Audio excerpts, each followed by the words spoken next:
All right, welcome back to the Ballin4God podcast, as this is episode number 30, the big 3-0, Camden Overturf 3, off-brand ace 3. That's my main man. But anyways, welcome back to the talk show. As Travis cut out a little bit early, but we are excited to have just a great amount of guests that we have. You're just going to have to sit through it here because we have a long episode. It's going to be one of our longest episodes we've had in a while. I'm thinking, just off the top of my dome, maybe about 3 hours. 3.5 hours potentially. You guys know whenever you're looking at it. We have Kris Taft, Victor Munoz, Kyle Bacon, the sheriff, and we also had Dave Brown and 4 of his girls basketball players, Kinley Glover, Adalynn McCormick, Preslee Morris, and Makenna Drew. So we're excited that you are joining us here today, and we are excited to have all these guys and gals on, and we're just excited to recognize 3 men: Kris Taft, who served in the Army, Victor Munoz, who served in the Navy, and Kyle Bacon, the sheriff of Franklin County. And we got to talk to the 3 of those guys, talk about their experience, talk about why they love America, and also just talk a little bit about their job career and what they are doing now. We got to talk to Dave Brown about the girls basketball team, about just only the last 4 years of his career there, what these girls have helped to do to build the program. It was a good time talking to him, but now we got to get into the trivia for this week's show. As for this week, we have the All-Stars and Stitches trivia question, and that trivia question is, who wrote the Declaration of Independence? Who wrote it? If you can answer that correctly and be the first one, you will win trivia. Now, our sponsor for today's trivia question is All-Stars and Stitches at 418 East Main. They will get you done with anything you need, with hats, jerseys, back tattoos, shirts, whatever you need, embroidery, you name it. All Stars and Stitches will get it done at 418 East Main here in Benton, Illinois. The phone number for that is 618-435-555-55555. So yeah, thank you for watching the intro, and we hope that you give us your correct answer because, again, who wrote the Declaration of Independence? And so now, make sure to sit in and get ready for today's show. And also, this show is brought to you by REND Lake Cabins in the Woods. All right, welcome to our first segment of today's show, as it is a very special show as we wrapped up the 4th of July weekend, and now we get to have a lot of just important people in our community that need to be recognized on this week. Well, I went to Florida on you last week, and after we interviewed Austin Brown and Kent Herron, we both talked about I wouldn't be here for the 4th, but we wanted to do something patriotic. And we're both, it's exciting for me because I'm the old head, I'm the old hat, so to speak. What are we, a minute into the show, I'm already going to say I'm 48 years old. Yeah, a minute into the show. Usually it takes me at least a couple minutes to tell how old I am. But, you're a lot younger than me, and I get worried sometime about the younger generation for the love of country. It's a big deal to me. It's been instilled in me my whole life. I know it's a big deal for you. We're 29 years apart, but I know how serious you take this country, how proud you are of this country. I am too. So we said, hey, if we talk sports at all, great. But this week's show, it's not going to be a Democrat, Republican show, an independent show, a libertarian show, whatever show, conservative, liberal. We're going to talk about the USA. We're going to talk about pride of country, pride of being able to be Christians in this country. And I'm not ashamed to say it. I'm not. Yeah. And if we talk a little sports, great. If we don't, that's my story and I'm sticking to it. Yep, exactly. And so exactly.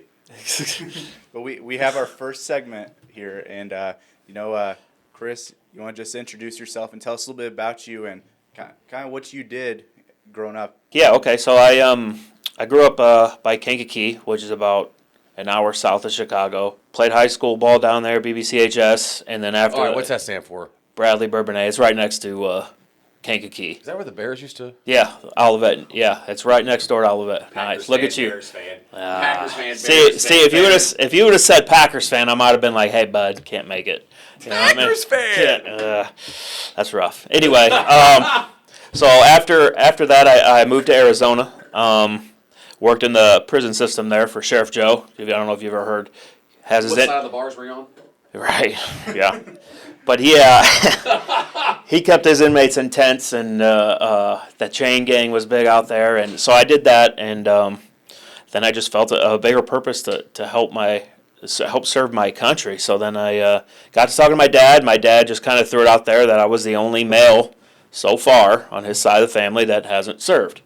And I was like, No pressure. Yeah, cool, Dad, thanks. Right. So I went down there. I was going to be a Marine. They weren't in there. They were out to lunch. So I went right next door and joined the military, the Army. Are you serious? You're Yeah, gonna be a Marine I was gonna. and they weren't there? Hey, if I was gonna go in, I was gonna go in. big or go home. Right, like when you think you're like Marines, right? So went down there, took my ASVAB, and joined the military in 2008. First duty station, went to Hawaii.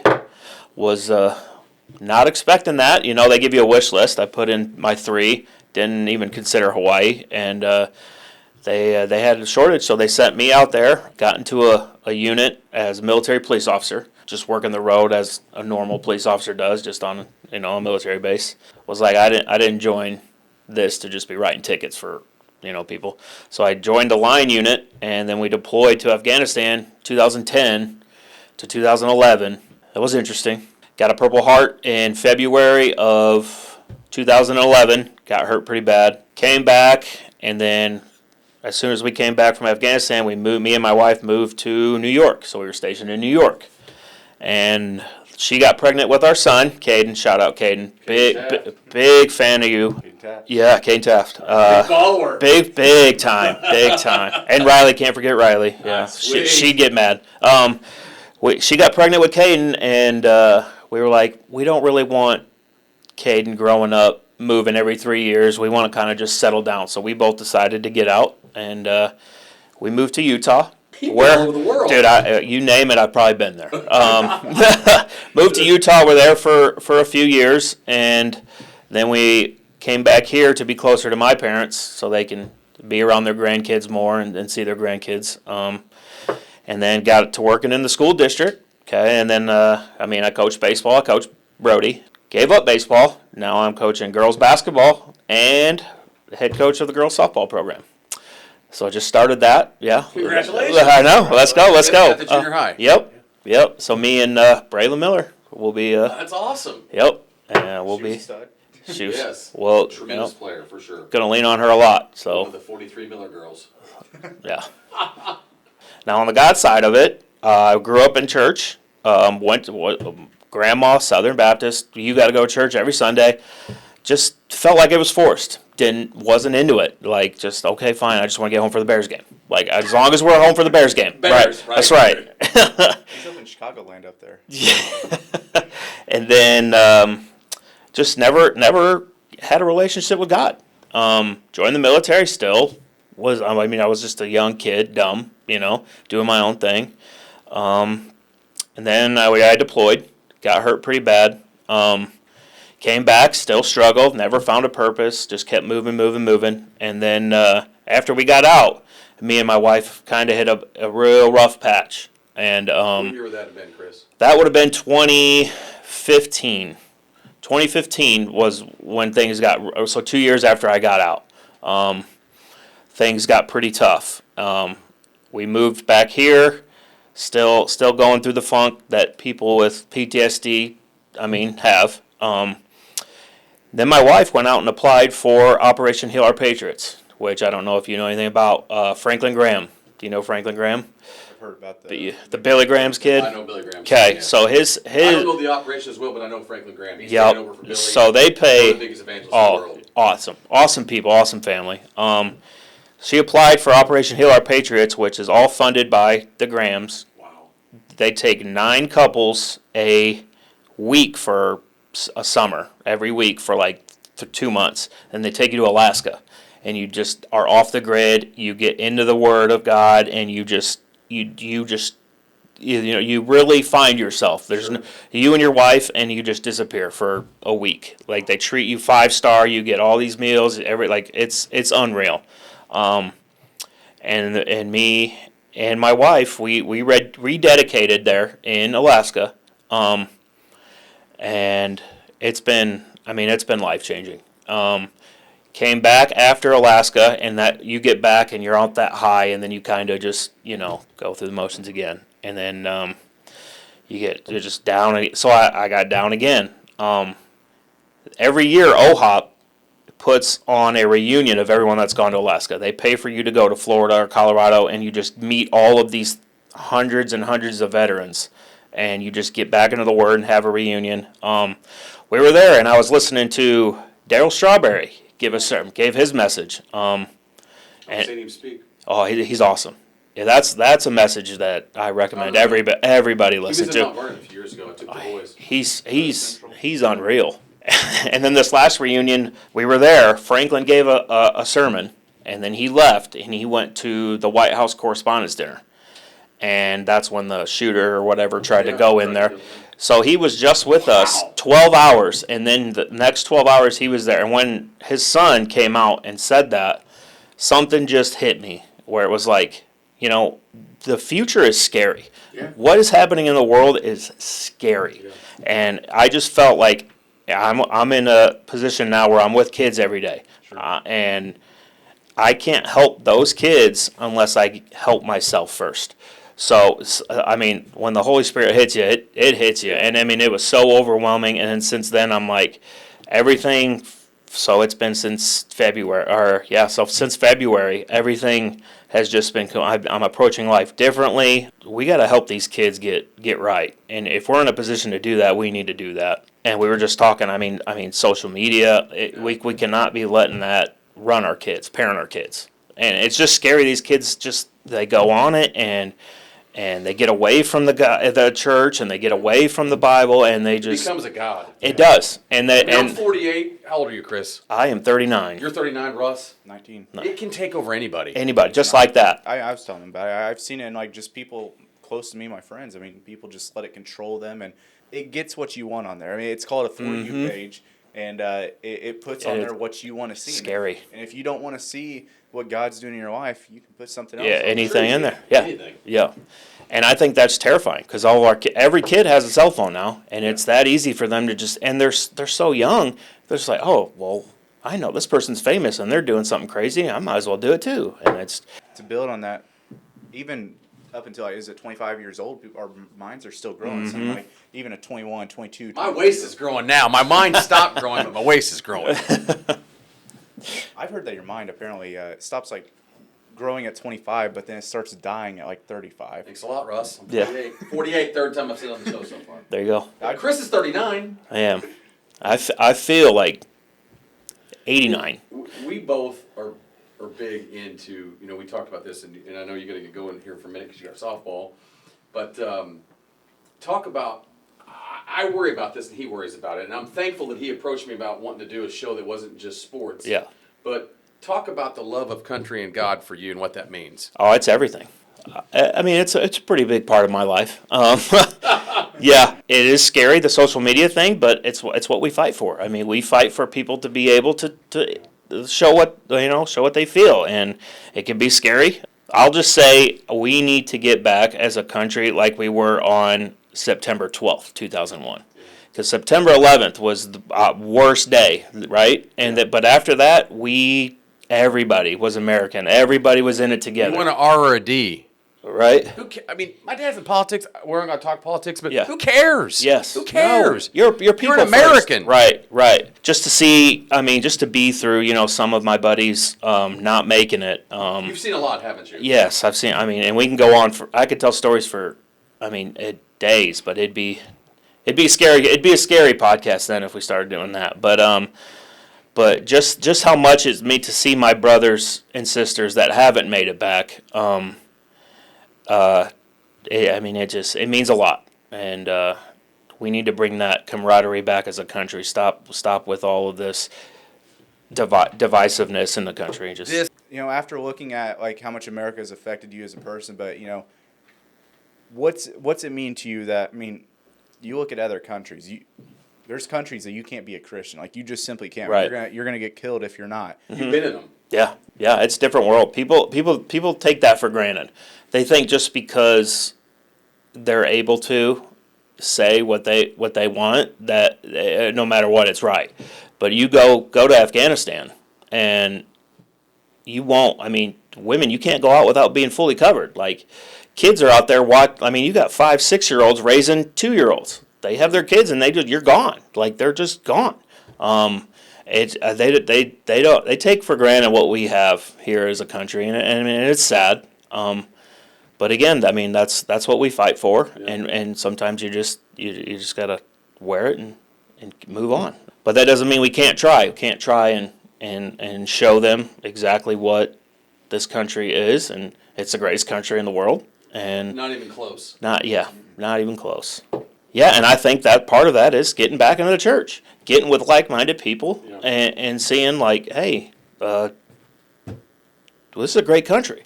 No matter your religion, we can still be American first and be all right. I said something the other day, and Russ, just to touch on this with the generations we're in here, but I had a buddy of mine that says, I don't go to church anymore, I just follow it on my phone. Because everybody follows stuff on their phone. Yeah. And this guy's in my age range. And 48. Yeah, Got it. I'll just say this. Might be a tickle over to me. How do I want to say this correctly the way I want to? You can't make up what it means to be around actual humans. Right. Contact. Yeah. Talking to you face to face. Fellowship. Yeah. Fellowship. Yeah. It's great to be on a phone and be able to watch. I hear people say, I watch certain pastors they like, or preachers they like, or whoever. Right. Singers they like. That's fine. It's not the same as the body getting together. Yeah, the Right. relationships. The relationships. Yeah.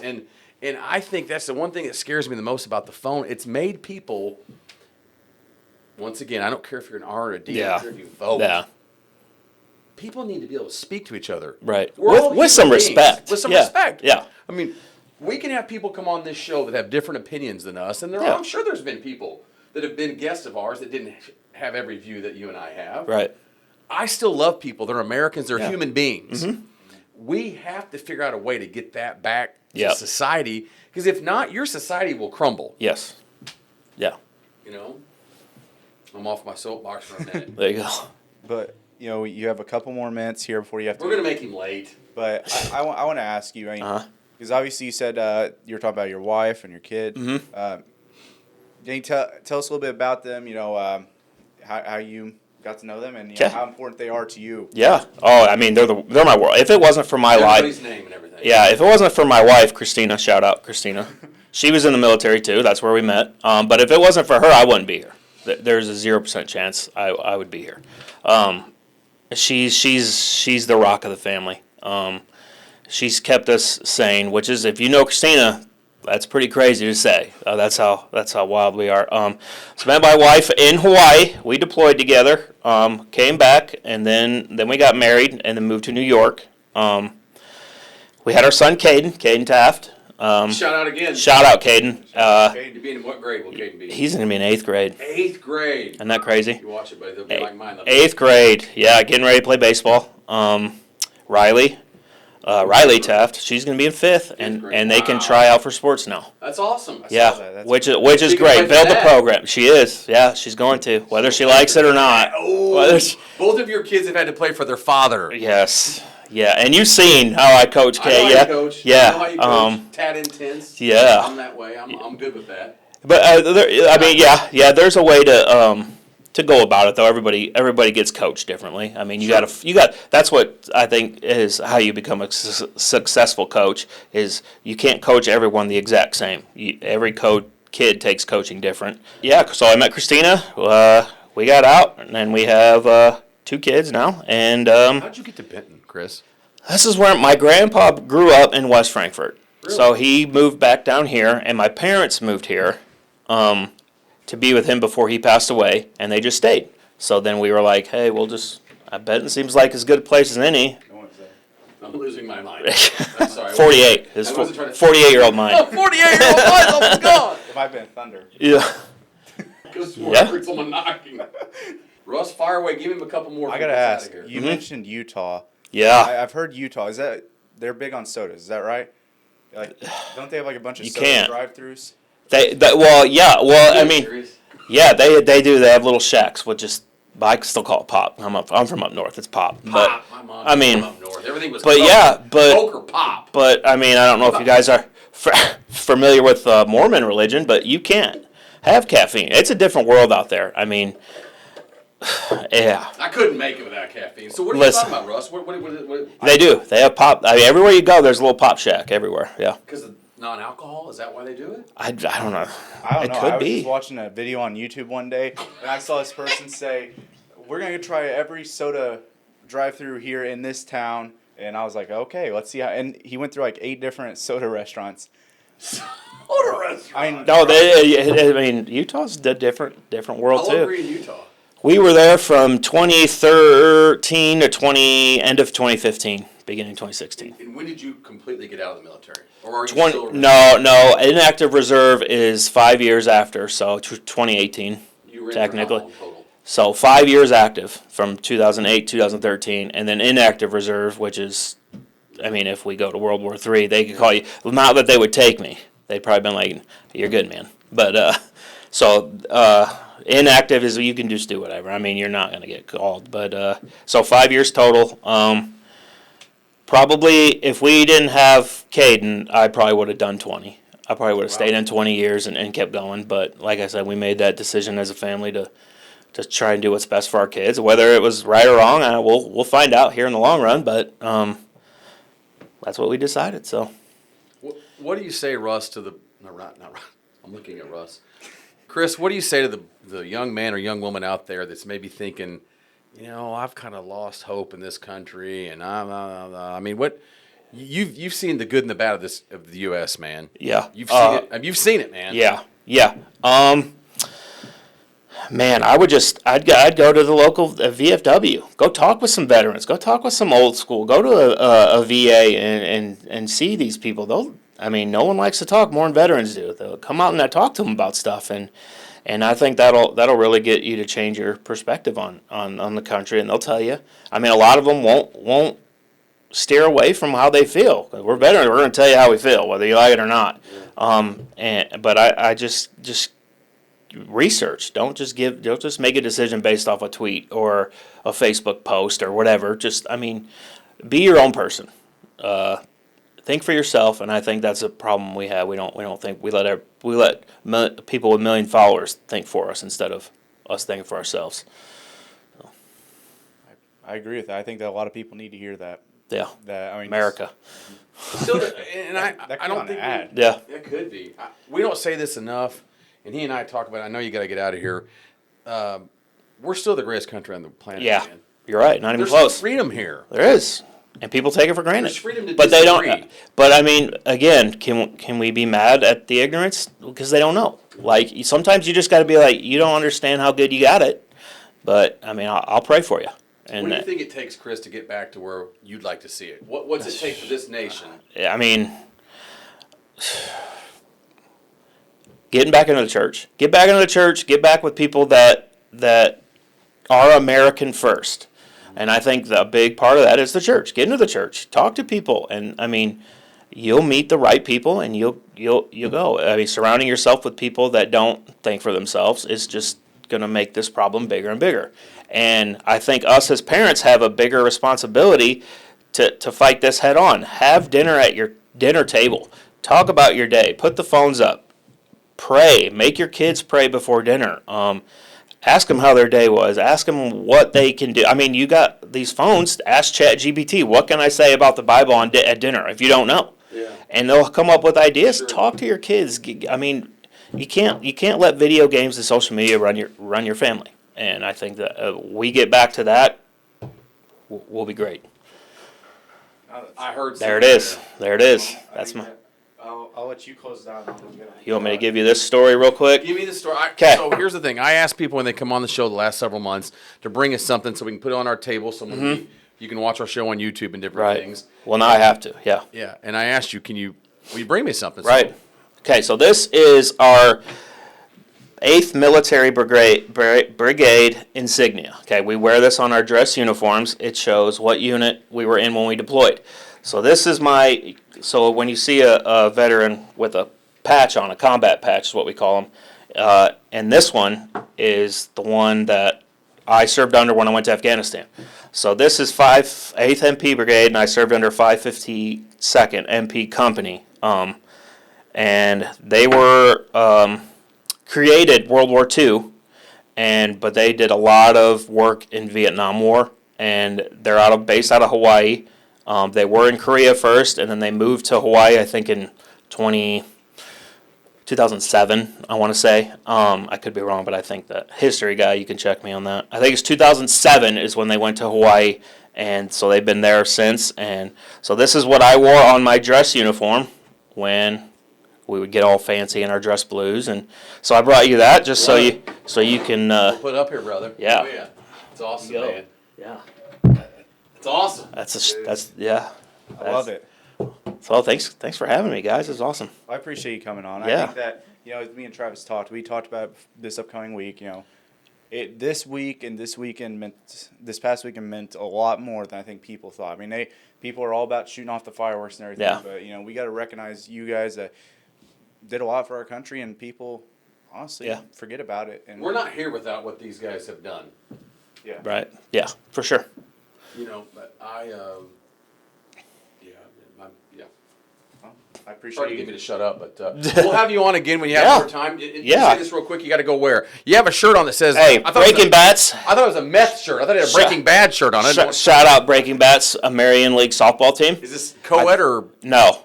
Oh, he said no. Hey, we're serious, Men's bud. league? Yeah. He said dominate. Men's league. Hey, we're 2-6 right now, but big things are coming. Slow pitch. Yeah, bud. I'm a pitcher, man. Who's on your team? Say it real fast. Brandon Cook. You know Brandon Cook? Yeah. Monster. Yeah. Married to one of the Millers. Yeah. One of the 4,000 One of the sisters. 4,000 Yeah. sisters. Yeah. Oh, awesome. All right, guys. Appreciate Thanks. you, man. Yeah. Thank you.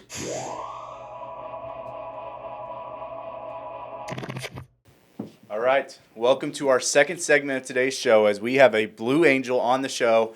And, Travis, it's our second segment. I'm just excited to have Victor Munoz on. Victor. Victor. How's it going, fellas? Glad you're here, brother. Thanks for having me. So, obviously, we know who you are. I mean, we got to see Evan Munoz, play when I got to watch him go on the state run up the state and everything. But, introduce yourself. Tell us a little bit about your family and Blue Angels. All right. Well, I'll start by saying my name is Victor Munoz. I'm originally from Texas. Tejas. Yep, El Paso, Texas. Met a cute girl from Benton, so that's how I ended up here. But through the Navy, of course, graduated high school, went straight into the Navy. It was September of 1997 when I went in. Went to Great Lakes. You're old. Vic, you're old. Went to Great Lakes, and then after that, I ended up taking off to my first squadron right here, BF 82. You can see a couple of those F-18s there. I used to be a avionic technician on them.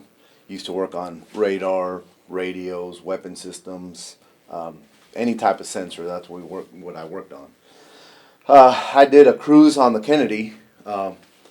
We were supposed to go around the world, and then that's when it popped off in the Middle East. So then we had to cruise to the Gulf, and then we just stayed there for the whole time doing Operation Southern Watch, I think it was. And that was kind of unique because you train for all this stuff, but then once we got there, our first flight goes into Iraq, and they come back, and my commanding officer was just freaking out because they were getting shot at with flak, whatever. So we started loading them with bombs, and then for the rest of the time, it was just they'd go with bombs, they'd come back without bombs. They'd go with bombs, they'd come back without bombs. What year? What time? When was this? That was right at 2000, right before 1999, 2000. And So before 9/11. yep, so I spent the millennium out there. My fireworks was a big,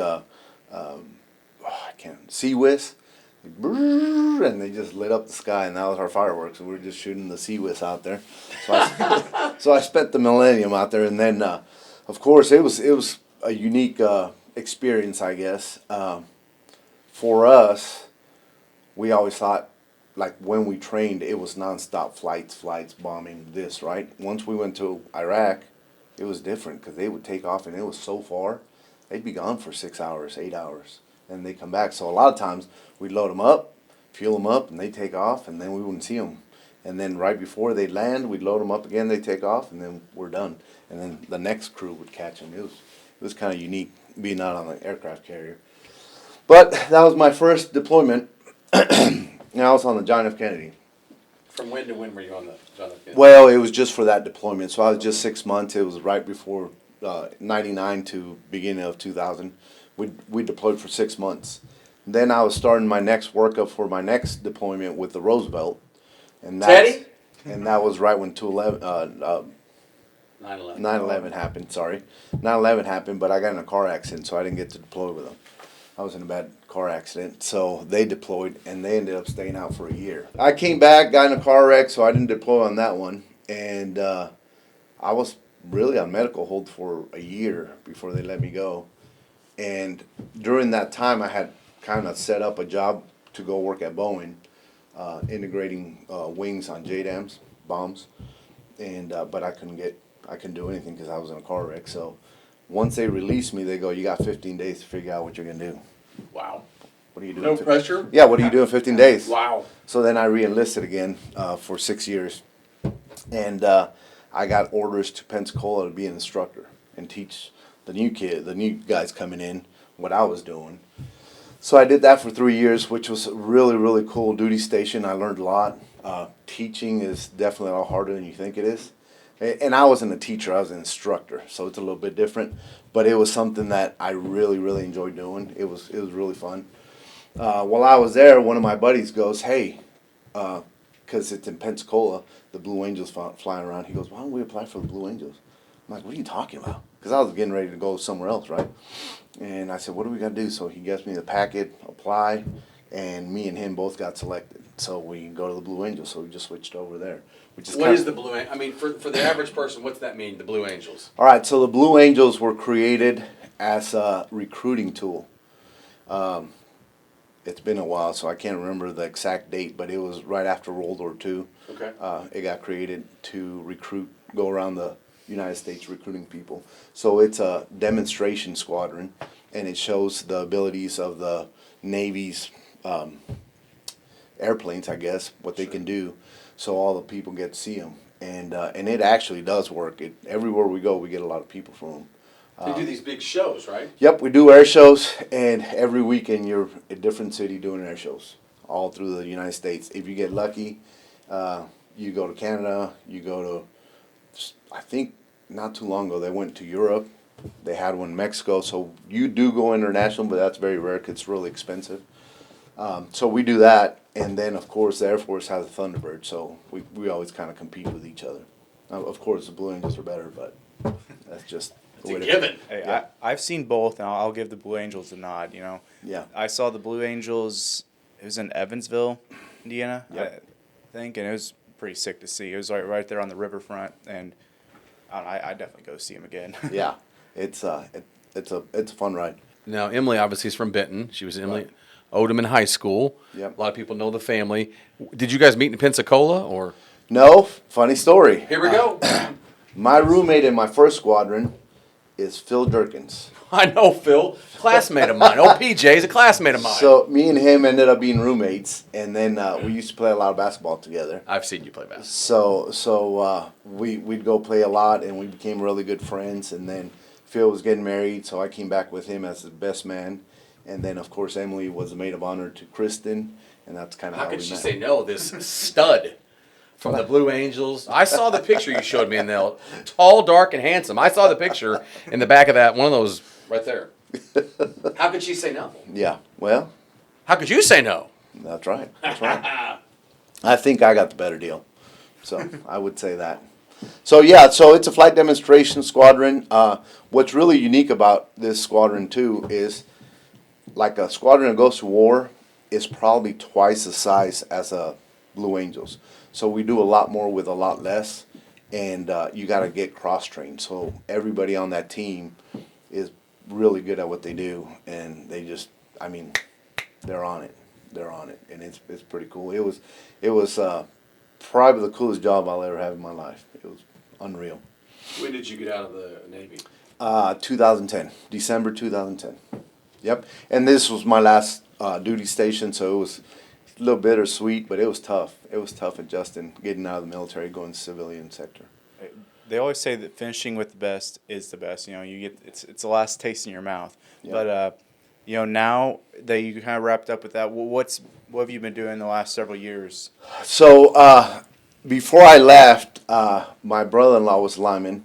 He said, "Why don't you come become a lineman?" I didn't even know what a lineman was at that time. You thought the lineman played for the Colts or the Bears? The Cowboys. Yes, that's exactly what I I'm thought. gonna play for the Cowboys. Yeah. Am I gonna be a nose guard, offensive tackle, guard? What am I gonna play for? Yeah, Line. so my brother-in-law helped me out get a job as a lineman. But Brandon Custer. when I went to meet the BA there at out of West Frankfort, out of 702, he's like, "Hey, you get over here. I can't promise you being a lineman, but I get you in this tree trim or whatever." And I told him, "Hey, you just get my foot in the door. I'll take care of the rest." And he's like, "Man, I like that." So he was gonna get me in there, and at that point, Ameren shut everything down. So the job I was coming to get was shut down. Oh. So for about a year, I just bounced around. I worked for E.T. Simons, building bridges. And then from there, I went to the coal mine in Galatia, went underground, did a little bit of coal mining. And then finally 702 called me, and then I ended up going to work for 702 as a lineman.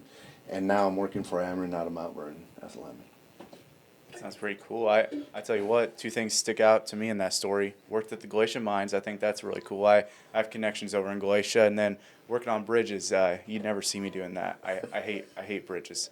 My wife hates bridges. She's scared of them. My wife said, "What is wrong with you?" She's like, "For whatever reason, you pick the most dangerous jobs. Like you can't just have a normal job." So she's like, "There's always some sort of danger, but it is. I mean, I gotta have a little bit of fun." Adrenaline rush. Yep. All right, I got to ask you this, Vic. What made you? Why'd you choose the military? So my parents are Mexican, and I came to the U.S. and I said, well, I was born in the U.S., but Your parents were not born in the U.S., correct? No, You've they told were me not. this before, Yep. but I'm making you They say it were on not. camera. Yep. But to me, one of the biggest things was I really felt like I had to kind of pay back what they were giving me, the opportunities I was getting to live in this country. So I felt that was a really good way for me to give back to this country. Go serve for the military. One of the reasons we wanted to do the show and wanted to have guests like you on here is, and I've said it when the first guest was on, I'm going to say it now, I'll probably say it when Kyle's on, I'll probably say it when Dave's on, when they're talking girls basketball. I don't care, Republican, Democrat. I honestly, I don't. I know my father's in politics. Good, awesome, whatever. Right. I care about Americans. Right. And I've always thought it was super cool. I know a little bit of your backstory. I know your mom and dad were from Mexico. That's the beauty of the United States, man. Yep. Is your mom and dad probably speak fluent Spanish, correct? Yep. Yeah. It's a hot topic in this country. Let's just be blunt. I know that. And I think the beauty of the United States is we're the greatest country in the world for a reason. I mean, people have died to get here. Yep. You know, and I just think it's cool that you, not to sound stupid, I don't care if it does, if a cliche or a T-shirt, a meme, I don't care. You live the American dream, man. Yep. I mean, you've done it the right way, and look at the life you've been given. Yep. The older I get, I think the closer I get to God, and man, there's not very many days I go without thanking Him for all the blessings He's given me. Because, I mean, look at it. Yeah. I've done good for myself, for my family and all that. So I'm very thankful. And the military helped provide that. Yep. 100%. 100%. So, yeah, it's amazing. I think we're going through some turbulent times right now as a country. But I think it's just one of those things, life, people think life is supposed to just kind of stay steady, everything go right. Life's like a roller coaster. You're going to have some highs, you're going to have some lows, and you're going to have some fun times, some sad times, and it's just part of living, and I think people just think it's supposed to be easy. Life's not easy. You got to fight for it every day. And that's one thing that the military teaches you. Don't give up. Just keep fighting, no matter what. Yeah, that's completely agree. We just talked about that with Kris, and I mean, you talk about you go through those valleys and stuff that throughout life, but you talked about you always got God, and you feel like you get closer to Him throughout your whole life. But one song that always sticks out to me is Waymaker. It's even when I don't. I know the song. Even when I don't feel it, you're still working. Yep.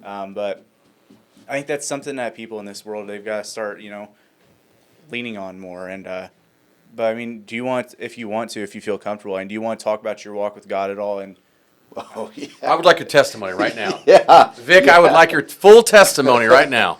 So, Kyle can wait 2 hours. so here you go. He said, Being of a Hispanic descent, most people are Catholic. So I was raised Catholic. We were kind of those Catholic that went during Easter or Christmas or stuff. So we weren't really Creasters.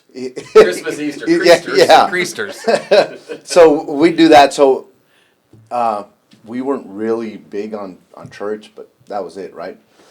So once I left to the military, it's like sayonara. Never really kind of looked at a Catholic church again or anything like that. Well, I would say that the time I was in the military, I was pretty lost. I didn't have direction as far as spiritually, God, all that. I just did whatever I wanted. Well, once I got to my instructor duty, and especially at the Blues, we found a church there in Pensacola, and I was going in there, but it was a struggle because I wanted to do what I wanted to do, and then God was telling me, "What are you doing? You need to figure something out." And thankfully, that church was really good. I think it was Olive Baptist there in Pensacola. And Shout out all of Baptists. A lot of viewers, I'm sure. And so, anyways, we ended up leaving, and that was one of the things that I hated leaving Pensacola for, because that church was starting to grow in me. So then I get here, and at that point we had Evan. Evan was probably 4 or 5 when we moved over here. I can't remember exactly. But we get here, and then my wife, being Baptist, being grown up here, we started finding church, and we started going to church, and the more I started going, the more he was pulling me, because I still want to do what I want to do. But God kind of kept pulling on me, and I went to church. Then I had Hudson. I don't know. One day it dawned on me that, how am I supposed to lead these 2 boys, but I'm not right with God? So then I ended up getting baptized at Whittington, and it was amazing. It was an amazing time. I'm not going to try to get you emotional, but you and I are similar in a lot of things. And I'll just tell you this much. If I had my wife in here, who's very calm and obviously the way better side of me, she'll say one of the coolest things she's ever seen at Whittington Church is when you got baptized. Do you mind to kind of tell how you did it? Well, It moved her. yes. It moved my wife, and she's super calm. You know me. Yep. I'm high strung as all flippin' get out. Yeah. And my fuse is short, and you can get me, you can get me fired up real easy, but that moved her. It made her cry. I'll just be honest. Yeah. Well, I mean, God put those words in my mouth and made me emotional. I kind of told the church what I'm telling you guys here. And I told them that, we can't lead our kids if we don't lead by example. And when I said that, didn't you just do it in the middle of a service?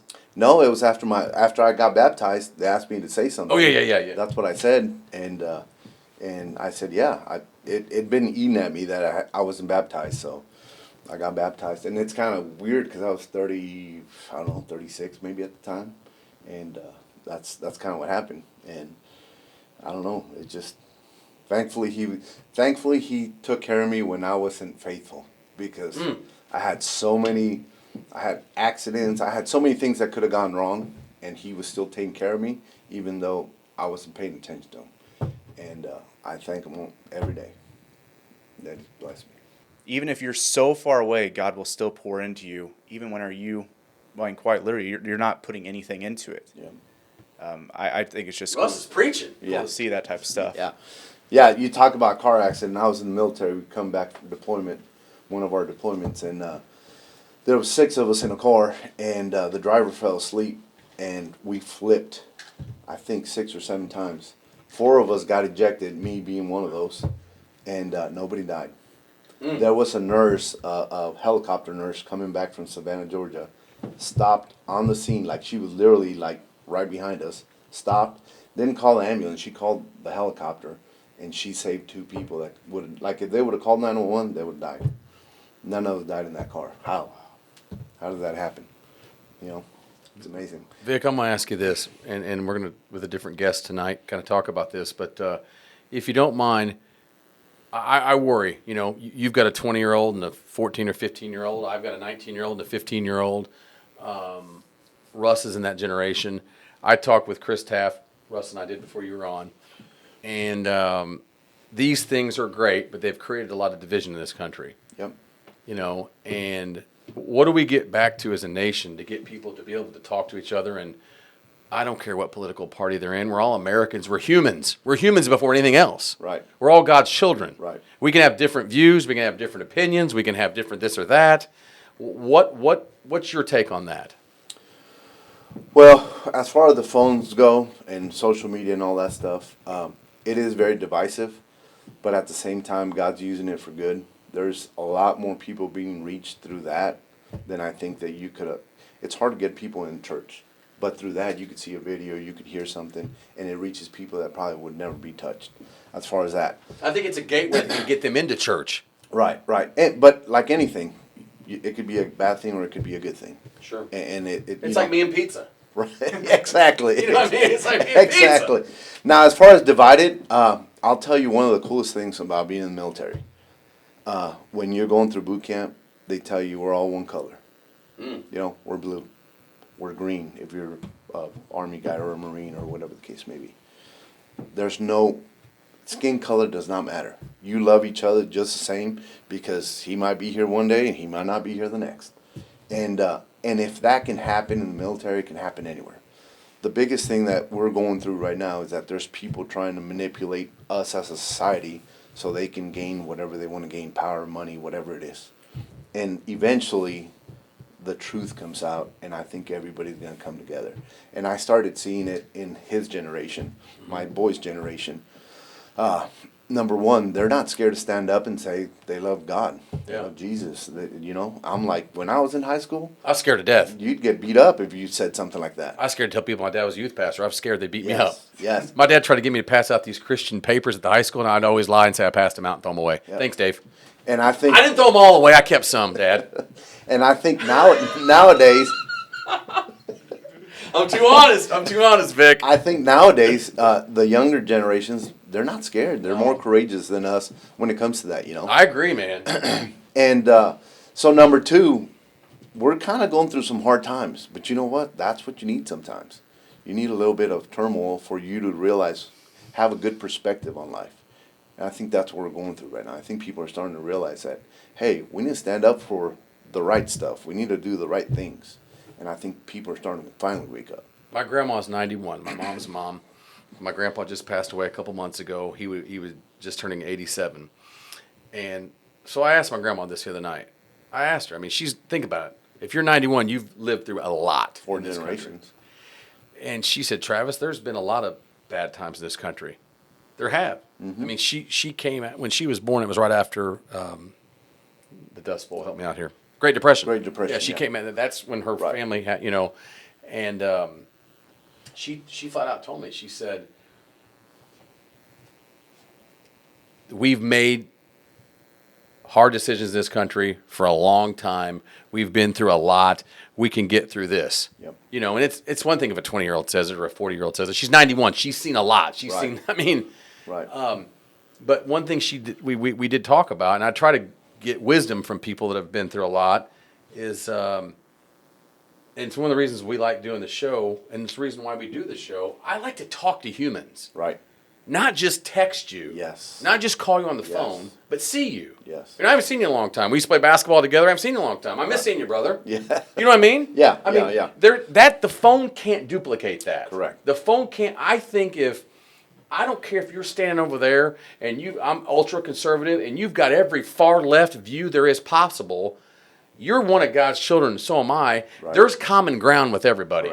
Correct. And that doesn't mean we have to agree on everything. Doesn't have to mean we vote the same way. I don't give a flying flip about that part. Right. But I think if we will have fellowship, I know that's a word used in church a lot, but just talking to people. Right. I mean, we're going to have Kyle on next, and I'm sure when he talks about police and all the stuff he sees as the sheriff of Franklin County, that if people would talk more, Right. so much.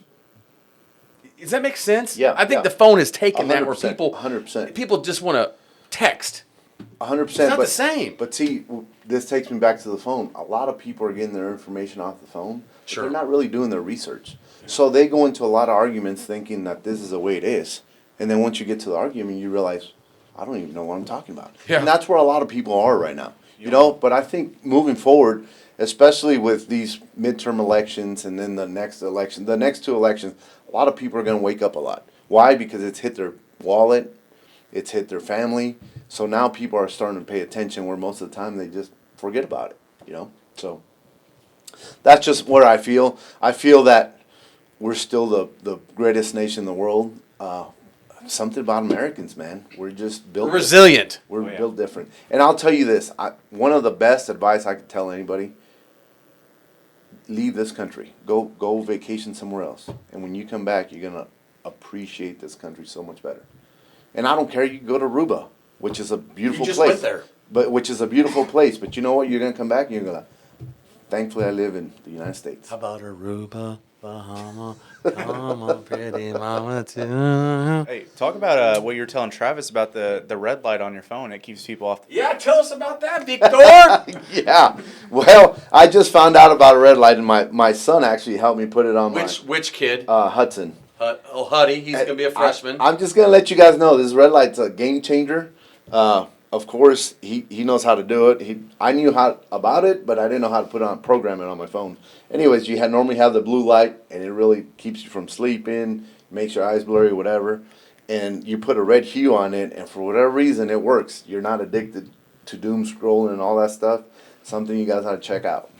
Holy Moses.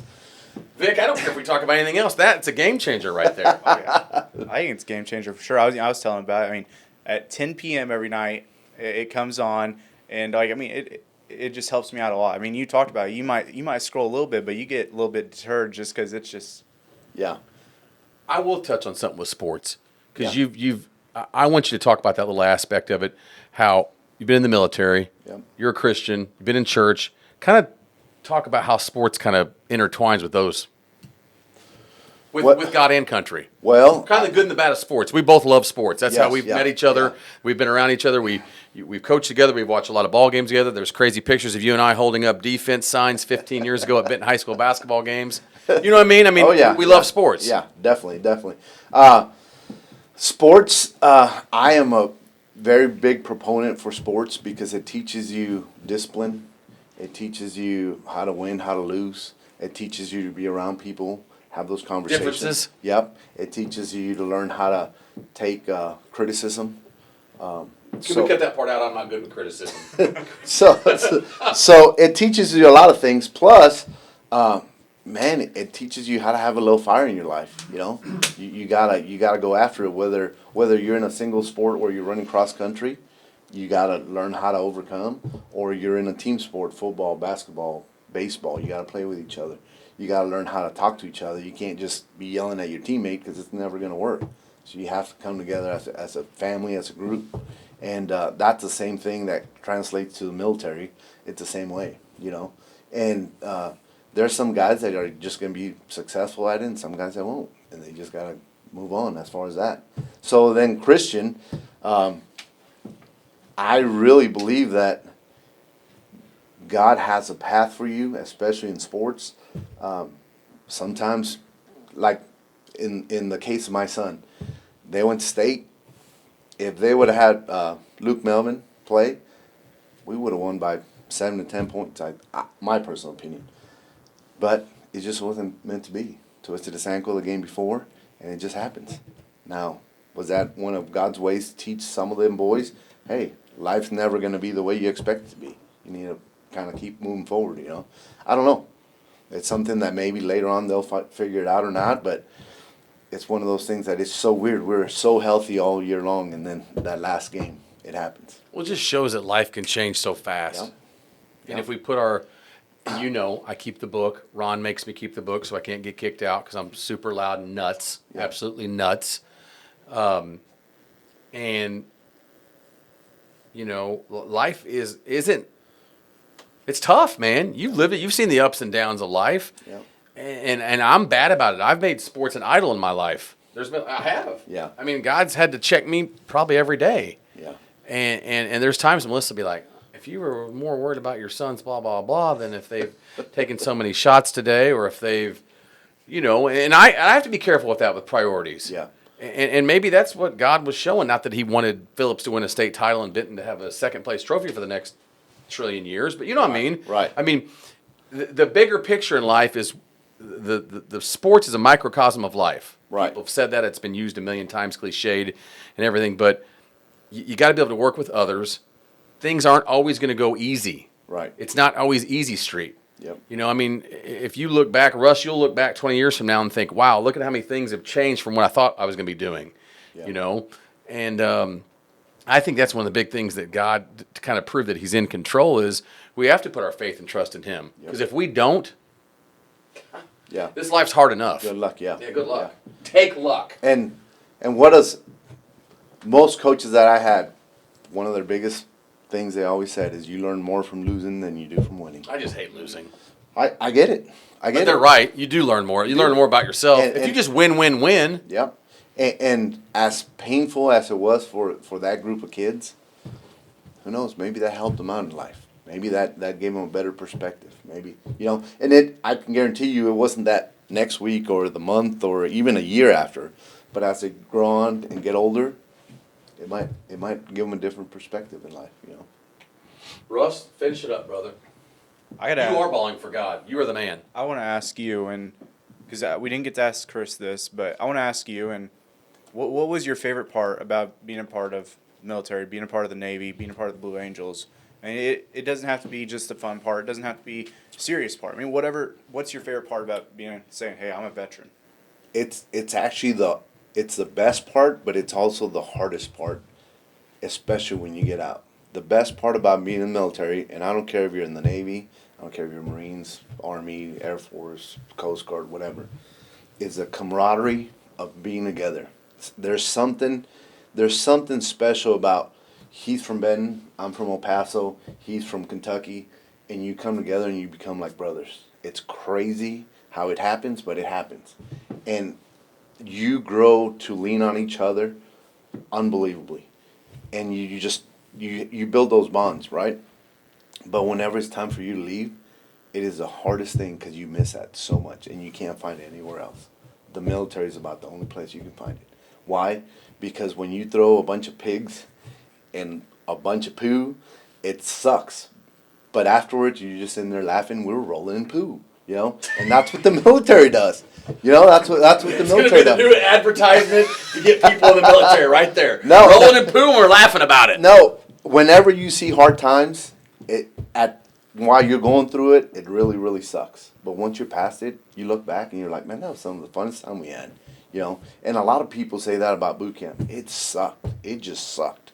And then once they get out, remember when you got yelled at for leaving your socks out? Remember when he was yelling and spit was on your face? And then you're just laughing about it. But anyways, that was my favorite part was I went into to the military thinking I was going to travel and do all this. But the coolest part was just meeting so many people from so many different parts of the country and then becoming one. It was so cool.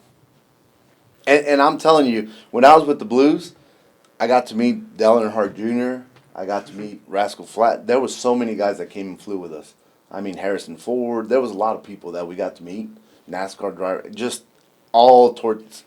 And I could care less about them. I'd rather be with those guys because it was amazing. I mean, we had so much fun. And it's just like, can you think of it? I don't know if you have brothers.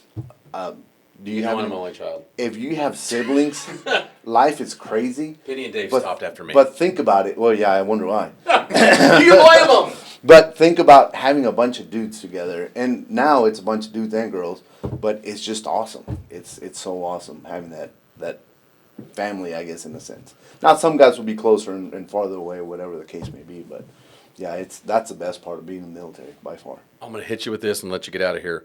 You've been all over the world. For the people out there that are watching this, and there's going to be a lot of people that are like-minded like us, but there are people that aren't. You've seen why, but I want it on camera. Why is the U.S. the country people want to be in? It's simple. It's the simplest thing. You could come here with nothing, and you could make something out of yourself. Nowhere else. You go anywhere else in the world, you got to have a name behind you. You got to have money behind you for you to get anywhere. Here, you come with nothing, and you can become a doctor. You can become a lawyer, an astronaut, whatever you want to do. All you got to do is work hard. Car salesman. Yep. Hey, we make our own decisions, and we end up in certain places, you know. Did you ever think you'd be a lineman? But yeah, but that's the thing. This country affords you that.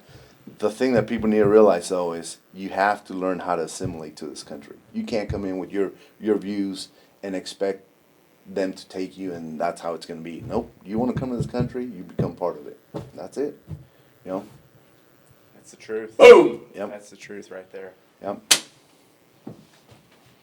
Wrap it up, Russ. Wrap it up. I appreciate you coming on. As you know, like you said, like we said, this show is just be honoring those veterans, those police officers, just everybody that does so much for the country that I think a lot of people forget about.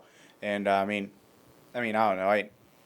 You walk out in the real world, and a lot of people don't honor the veterans in a proper way, in my opinion. I mean, I think that that's something that people have got to get back to, and I think I told Kris Taft about this, but I think whenever you think of 4th of July, I mean, you think of fireworks. Yep. We've got to get back to thinking about, this is America, and, we're celebrating what America truly is. And, I was just happy that you got to come on, and we got to talk a little bit about you and your upbringing. Well, appreciate it. Thanks, Vic. Yep. Wait, one more thing. Yeah. Vic, be honest. You've played a lot of pickup basketball. You said that's how you and Phil Jerkins met. You played a lot of basketball in the military together. Talk about my game a little bit. You're one of the best natural shooters out there. No defense. No defense. Yeah, it's horrible. It's like It's horrible. It's horrible. But as far as shooting, it's amazing how they go in. But they go in. You can shoot. Would you compare him to Trae Young, maybe? Like me, well, my hair's better than Trae Young's. But here's the thing Vic knows. I can't stand to guard Vic. He's like a bull, man. I mean, he's strong. You can't move him, and he's got this shot where he launches it back here. You can't block him. He's only 6 foot probably, but, I mean, he's a tough hombre right there. Fun to play basketball. When are we ever going to play again? Yeah, we need to. We need to start it up again. At the Logan Gym. Yep, we'll start it again. We'll put it on Facebook, see if we can recruit some people. Thanks, brother. Appreciate it.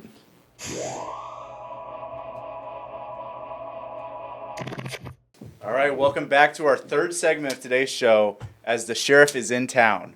The sheriff is in town, baby.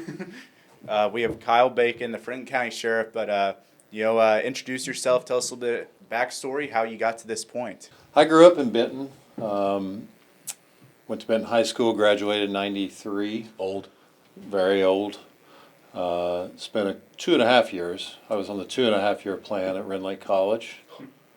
And I carried that through to the 2.5 year plan at SIU. Carbondale. And then I couldn't find a job. At the time, that was in '98. There was really a lot of competition for law enforcement positions. People worked for an agency and they retired from the same agency. Things are very different now. But I finally got a job in '99. And moved to Nashville, Tennessee, and I worked there about 2 years, and then I had an opportunity to come back here in 2001, early 2001, and began my career with the Sheriff's Office, and that's where I've been since June 4th, 2001. 25 years. It's a long time. It's a long time, man. It's But, longer than Russ's life. It flew by. It was very, it's strange. So. All right, we grew up in the same town. You're a few years older than me, not much, just a few years. Both went to Benton High School. When you're going through Benton High School, did you think, fast forward to where you're at now, did you think you'd be the sheriff of Franklin County? Well, in Benton, the old jail, which is a museum now, is up by the fire department. And we would park there all the time. And I remember standing there looking at this building, which was an active jail at the time, and with my friends talking about, I wonder what is this place? We didn't know. We saw the Benton police driving around, but I had no clue what the sheriff did, who the sheriff was, and so it's interesting that the evolution of that to today. But there's a kid right now probably staring, walking to Benton High School, walking by the Franklin County Jail. He just went to Save-A-Lot to get his lunch. He's thinking, what in the world's going on in there? Yeah, and you know what? 30 years later, he could be the sheriff. That's true. But I talked to a lot of high school kids for years, and presentations in classes or whatever, and driver's ed classes. And the first thing I say to them is that I will, if they answer the question right, I will leave, go get pizza, buy pizza for the entire class. But they've got to, answer the question. I haven't bought any pizza yet. What do you ask? Well, I just ask, what can somebody tell me what the sheriff or who the sheriff, the responsibilities of the sheriff, what is the responsibilities of the sheriff? And, there's some core responsibilities, operating the jail, court security, law enforcement patrol in unincorporated areas of the county. There's some core things, but I don't expect very detailed answers. And it's, What's the usual answer? the theme has been, just to arrest people or whatever, common answers, but and that's okay. But my intent when I ask that question is so that I can explain to them what, it's an important function to understand local government, to understand how things work in terms of, township government, city government, county government, state government, federal government, and those are, there's a lot of our young folks right now that don't understand that flow of things. So we talk about that a lot. I've got to ask, because a lot of people, I don't think they realize how big Franklin County truly is. You got Ziegler, you got West Frankfort, TDR, team down the road, Thompsonville. You could say West Frankfort. Aiken, Ewing, Benton, Sesser. Talk about, how big truly the county is. You said Royalton? Was Royalton saying that? Royalton. Yeah, talk about how big the county is and how much you actually have to cover. Yeah, geographically, it's Huge. It's big. 400. I think 430 square miles, right around in that Franklin neighborhood. County, Illinois. Yeah, Wow. but population-wise, we're just under 40,000 people. So there's much more corn than there are people. But there's a lot of area to cover, and unfortunately, over the last few years, we've seen call volumes increase. We see more significant levels of violent crime, and things. It's a busy day every day. So, yeah. Kyle, let me ask you this. Obviously, we're friends. Am I allowed to say we're friends? Just once. We've known each other a long time. And I brought you on. You are a very organized person. You're a very thorough person. You know me too well that those aren't characteristics that have ever been said about Travis Dean Severin, ever. And yet we're still really good friends. I'm asking this, seriously, and I'm not trying to scare you, or you're over there thinking, oh, God, what's he going to ask me? Law enforcement is a huge part of our society. And when we were little kids, what do you want to be? I want to be a policeman. I want to be a fireman. I want to be an astronaut. I want to blah, blah, blah. What do we do as a society, honestly, to get it back to where when my wife's a first grade teacher, you know this because 30 days she's got to go back to work. Should we call her and check on her? I'll check. You'll check later. What do we do to get kids when they're 5 and 6 years old to say, I want to be a policeman? Well, that's a good question. It's been a huge struggle for us. The first time that I tested for the sheriff's office was prior to moving to Tennessee. Prior to my first law enforcement job, I tested for the Franklin County Sheriff's Office. We had to utilize Rend Lake College Gymnasium, or the Sheriff's Office did at the time. There were over 100 applicants. Matter of fact, I remember being in administration of justice classes at Rend Lake College, and you may not get into the class because of the number of students that had already registered or whatever. Those days are over with. That's only 30 years ago. Well, you're not talking 200 years ago. Yeah, 25, 26 years. But now we put out, we advertise regionally for these positions, and we may get 10 or 12 applicants. So, there's all kinds of theories as to why that is. But, it's probably a hodgepodge of reasons. Number one, sometimes the political climate is not, doesn't appear supportive of law enforcement, especially sometimes in Illinois. Illinois is a unique state, and with the Safety Act and cashless bond, we're the only state in the country that has that currently. Do you mind to explain? I need a 45-minute answer from you, but do you mind to explain what that means? A lot of people don't know what that means. So bond, if you're charged with a crime, you're placed under arrest. Sometimes there's a statutory bond that's already set. You have to post this much money if you're charged with this crime. More serious crimes, felony crimes, oftentimes the bond was set by the court. And the argument was, from the legislators, some of the legislators, was that, bond should not be directly related to public safety. Just because someone is poor doesn't mean they shouldn't be treated differently than someone who is financially able to post bond. So you and I are charged with the same crime. You're a millionaire. I have no money. You post bond, walk out of the jail, and I have to remain in jail because I simply don't have the money to post. That's the argument. And I'll tell you, that's a pretty decent argument. I get it. But at the same time, it's difficult in terms of, and one of the things I talk about all the time are drug offenses. We all know that across the country and in our communities here in our county, the drug problem is overwhelming. And right now in Illinois, a drug offense, unless it involves distribution, selling drugs, or you're found to be in a possession of a firearm at the time of your arrest, it is not a detainable offense. So these drug offenders are arrested, they're taken to jail, they're given a new court date, and they walk out within 30 minutes.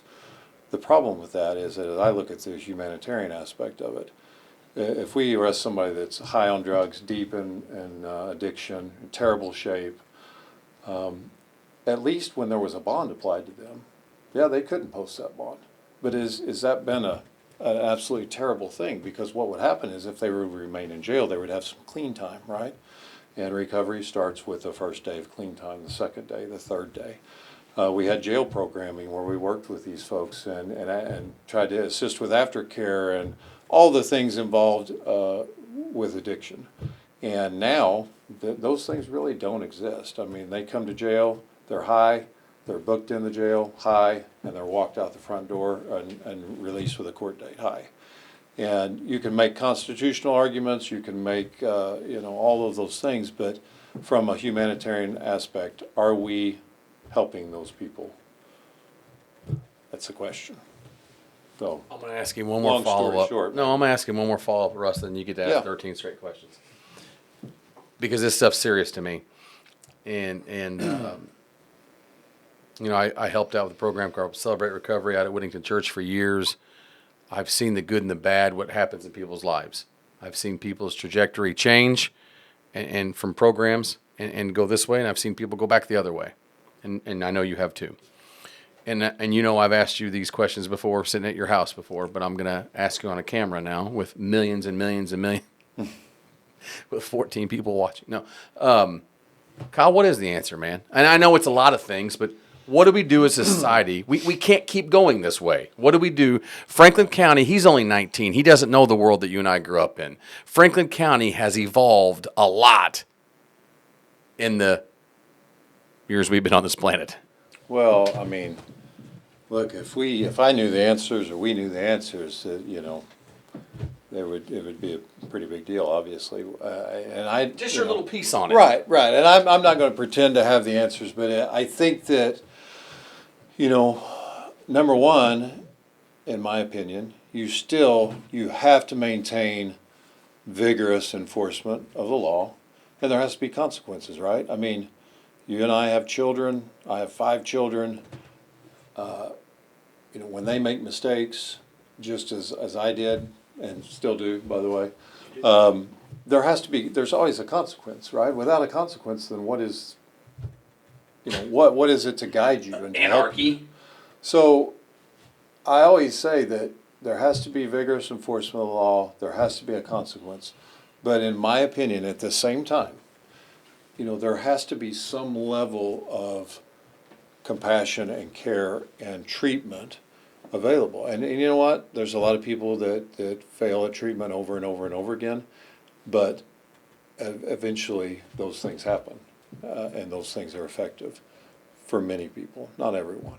So, I think that it's really looking at the totality, all these things coming together, working towards a common goal of trying to resolve this. But here's the deal: addiction has affected, in our communities, it crosses economic boundaries, social boundaries.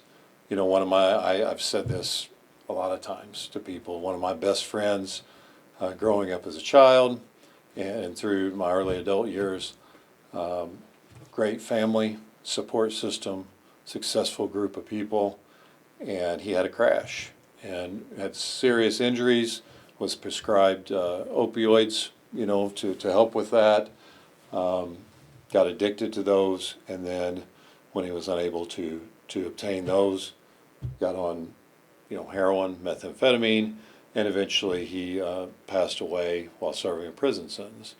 And he was a good person, and that path, I'm not saying that he didn't make some bad decisions, without a doubt, he did. But I'm saying that,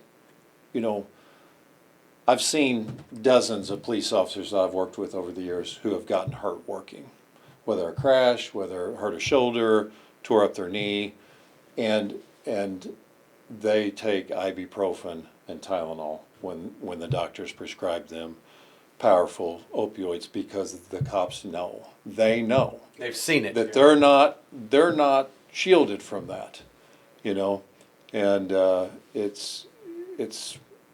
it's a bad situation right now.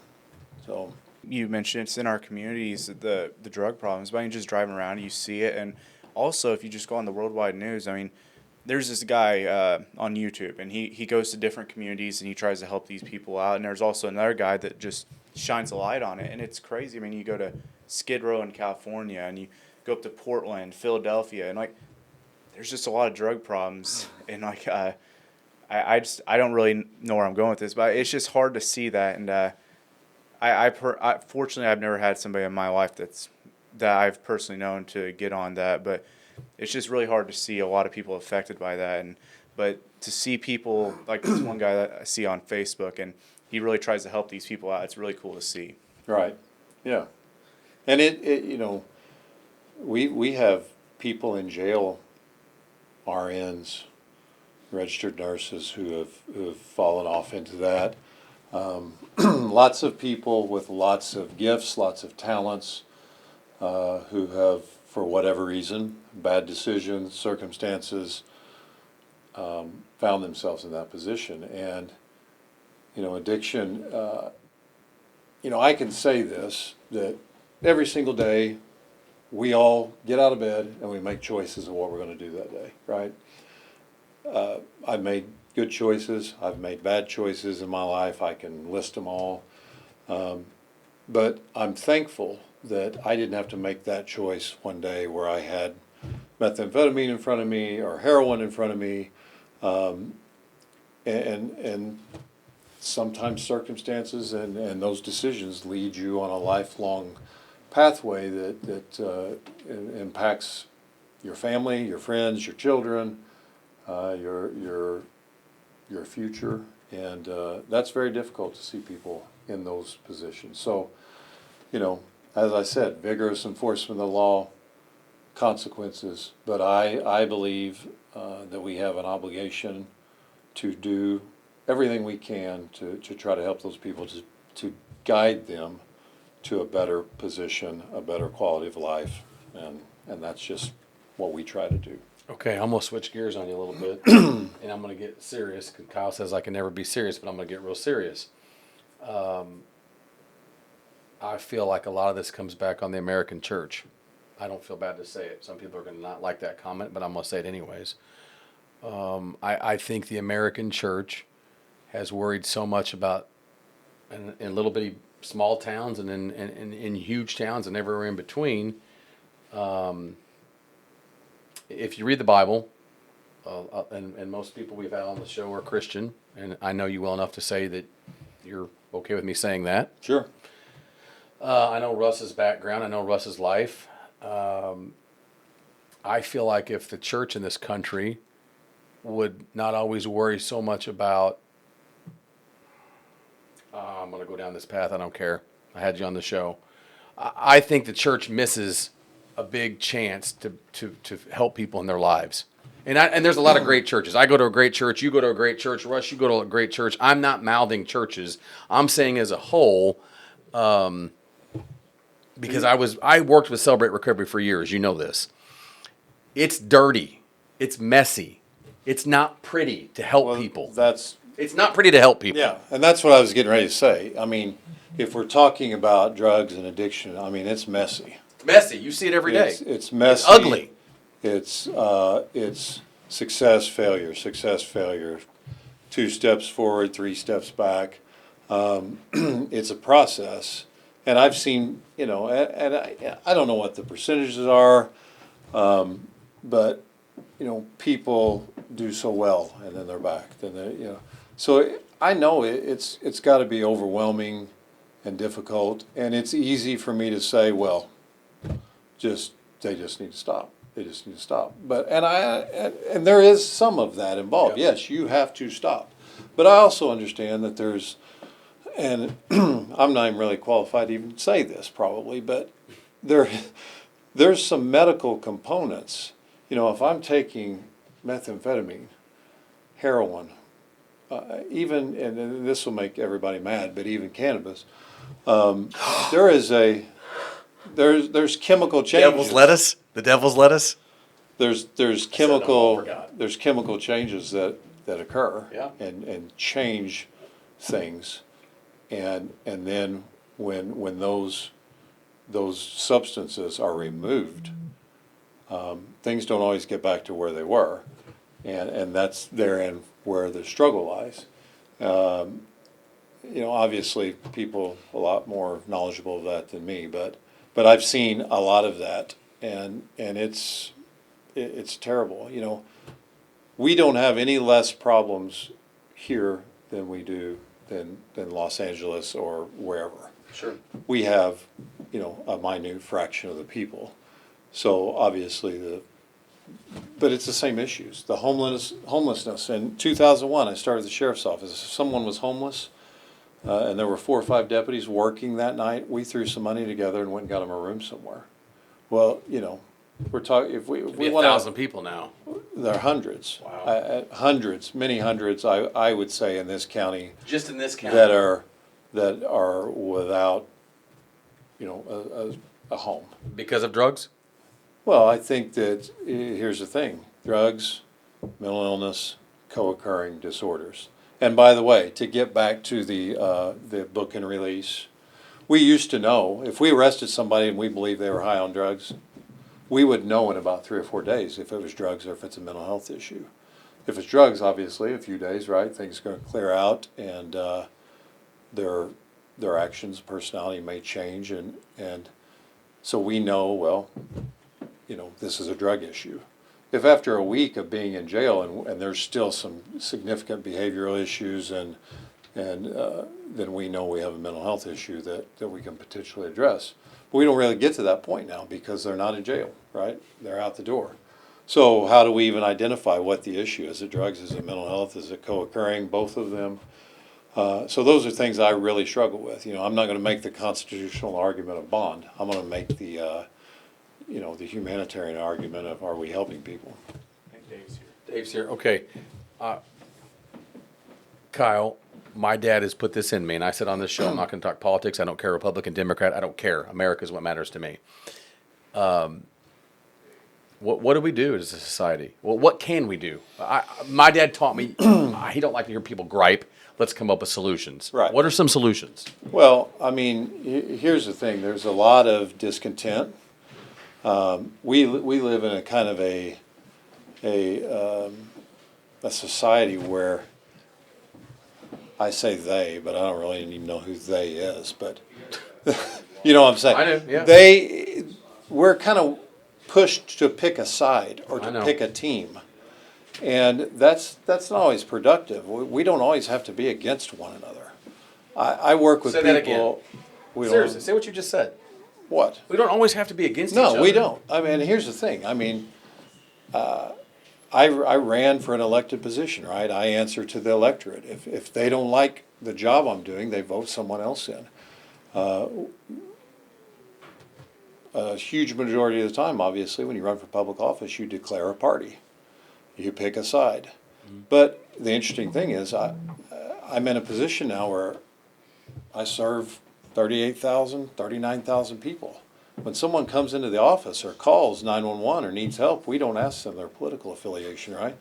We're going. We're going to do everything we can. We don't care their position, their affiliation, their religion. None of it matters. None of that matters. And I just, that's been important to me. One thing that I really enjoy, honestly, is that I know of people who may not have supported me when I was running for this position. That's fine. No big, that's not personal. But I've had an opportunity to come in contact with them when they needed help or they were a victim. And I work real hard to help those people because I want them to understand and know that my job is to serve them, to serve the public, to serve every resident in this county, every visitor in this county, regardless of their positions, and to ensure that that they get some support from our office, and that's important. Russ said to me, and one of the reasons why we want to do this show today, after America 250 was just a few days ago, it's a huge deal. Talk about your love of country. I know you're you talked about civics. I know you love the USA. Right. Well, I think about a couple of things, to form a more perfect union. That's a great statement, right? Because we are not perfect. I'm close. By any but means. You guys are a little further away. Yeah, I mean, we can sit down and list everything that's wrong, everything we dislike, everything we hate, everything that shouldn't be. All that exists. But, the idea is that we are working towards a better plan, a better society, a better group of people. And I think about that statement. Secondly, I think about the pursuit of happiness. The document doesn't say you're guaranteed happiness. You're guaranteed the pursuit of happiness. And I think that's an important statement as well. It's not easy. It's not always good. It's not always, roses. But the idea of pursuing that, the idea of working towards a better, the idea of serving people, your neighbors, your friends, people you work with. And I think that starts with each and every person. And instead of looking at groups, let's take care of ourselves. And let's individually work towards what we can do in our little area, whether that be on our street, in our cul-de-sac, in our community, in our county, whatever. And let's make an effort individually for a more positive space and to help people. That's it. I really like that. I think it's.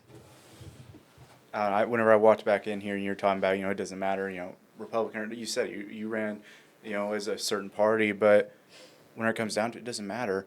And I really like what you said about that. But when we talked about, what it means now, but what kind of got you into law enforcement? I mean, because you said, you saw it, you saw the sheriff's office and everything when you were younger with your friends. But I mean, what was like, hey, I need to take that step, and then eventually you got to become a sheriff. I mean, what kind of led to that? Right.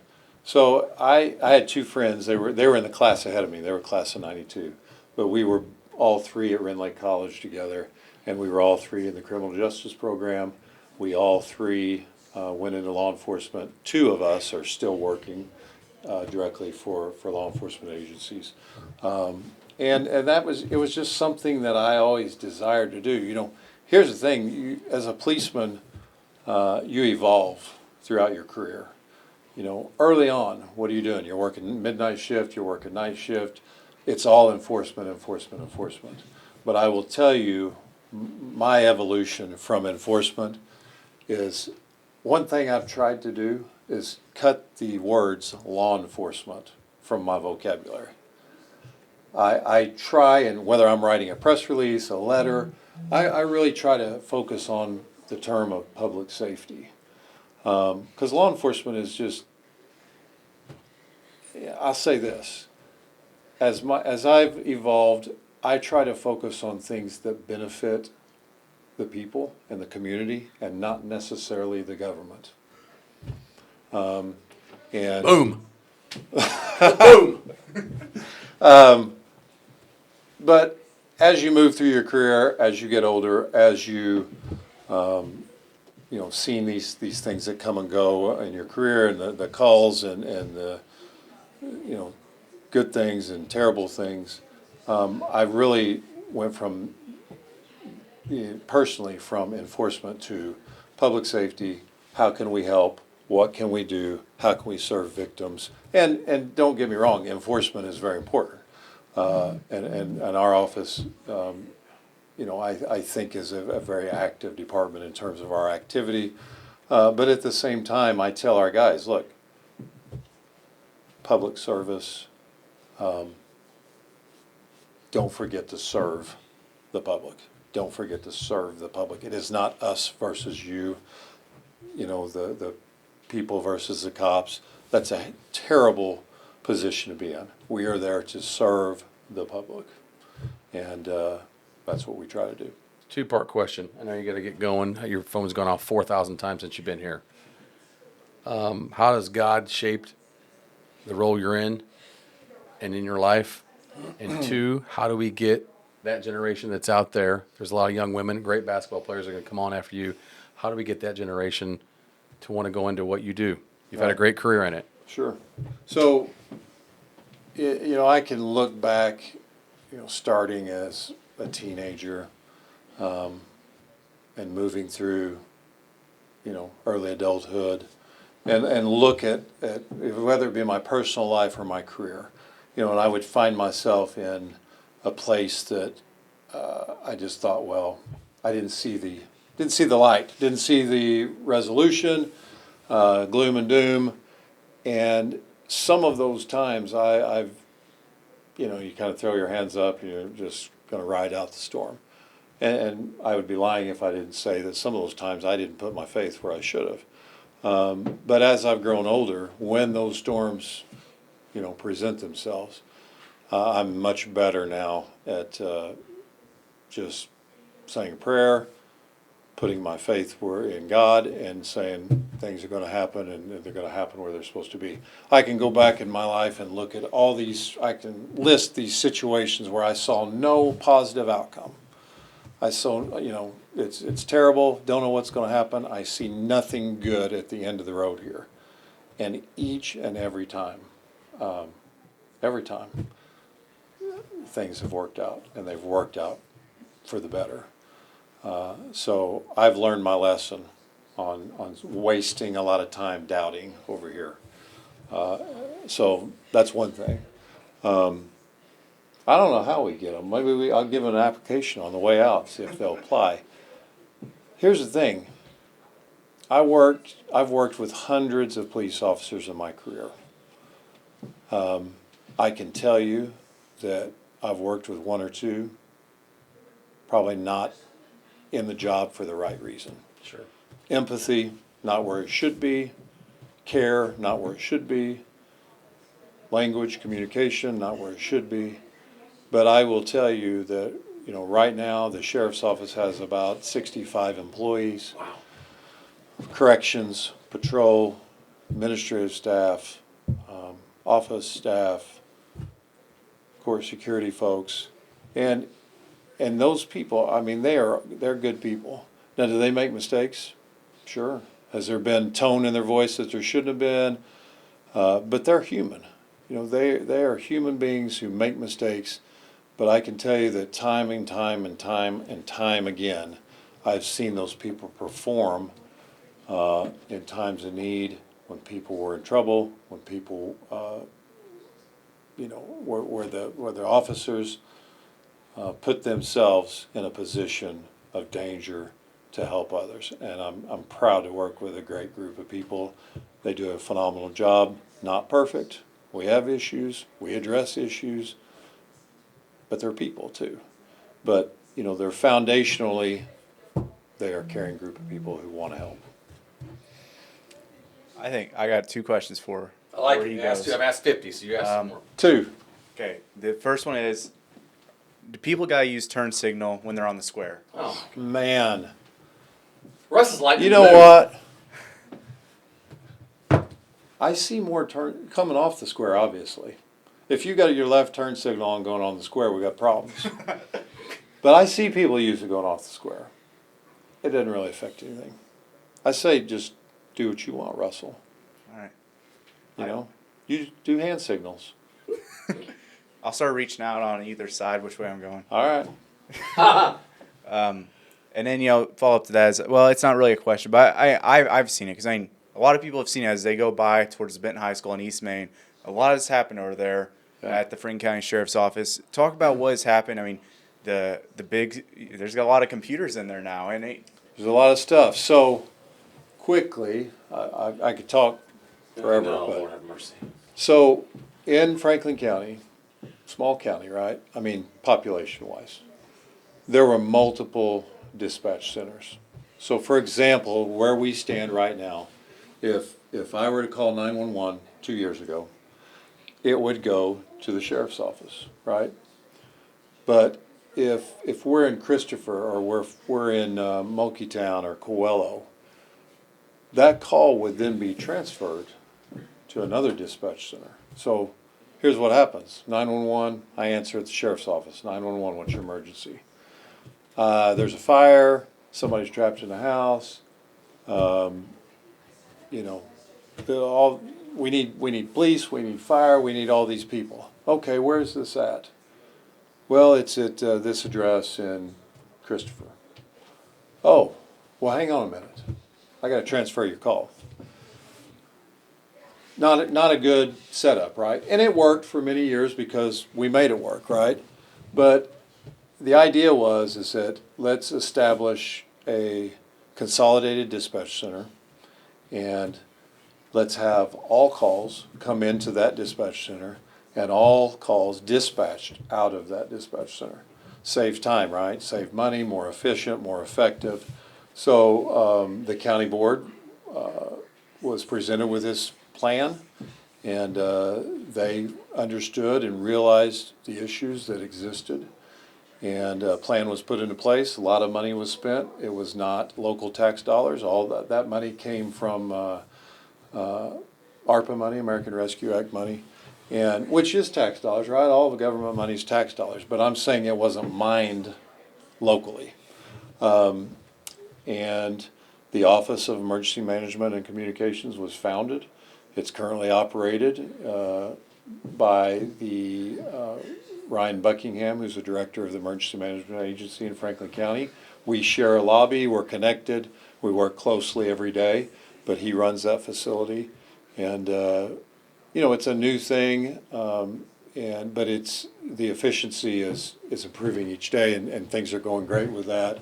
And I think it was the right thing to do. So that's really the big project that we had up there over the last couple of years.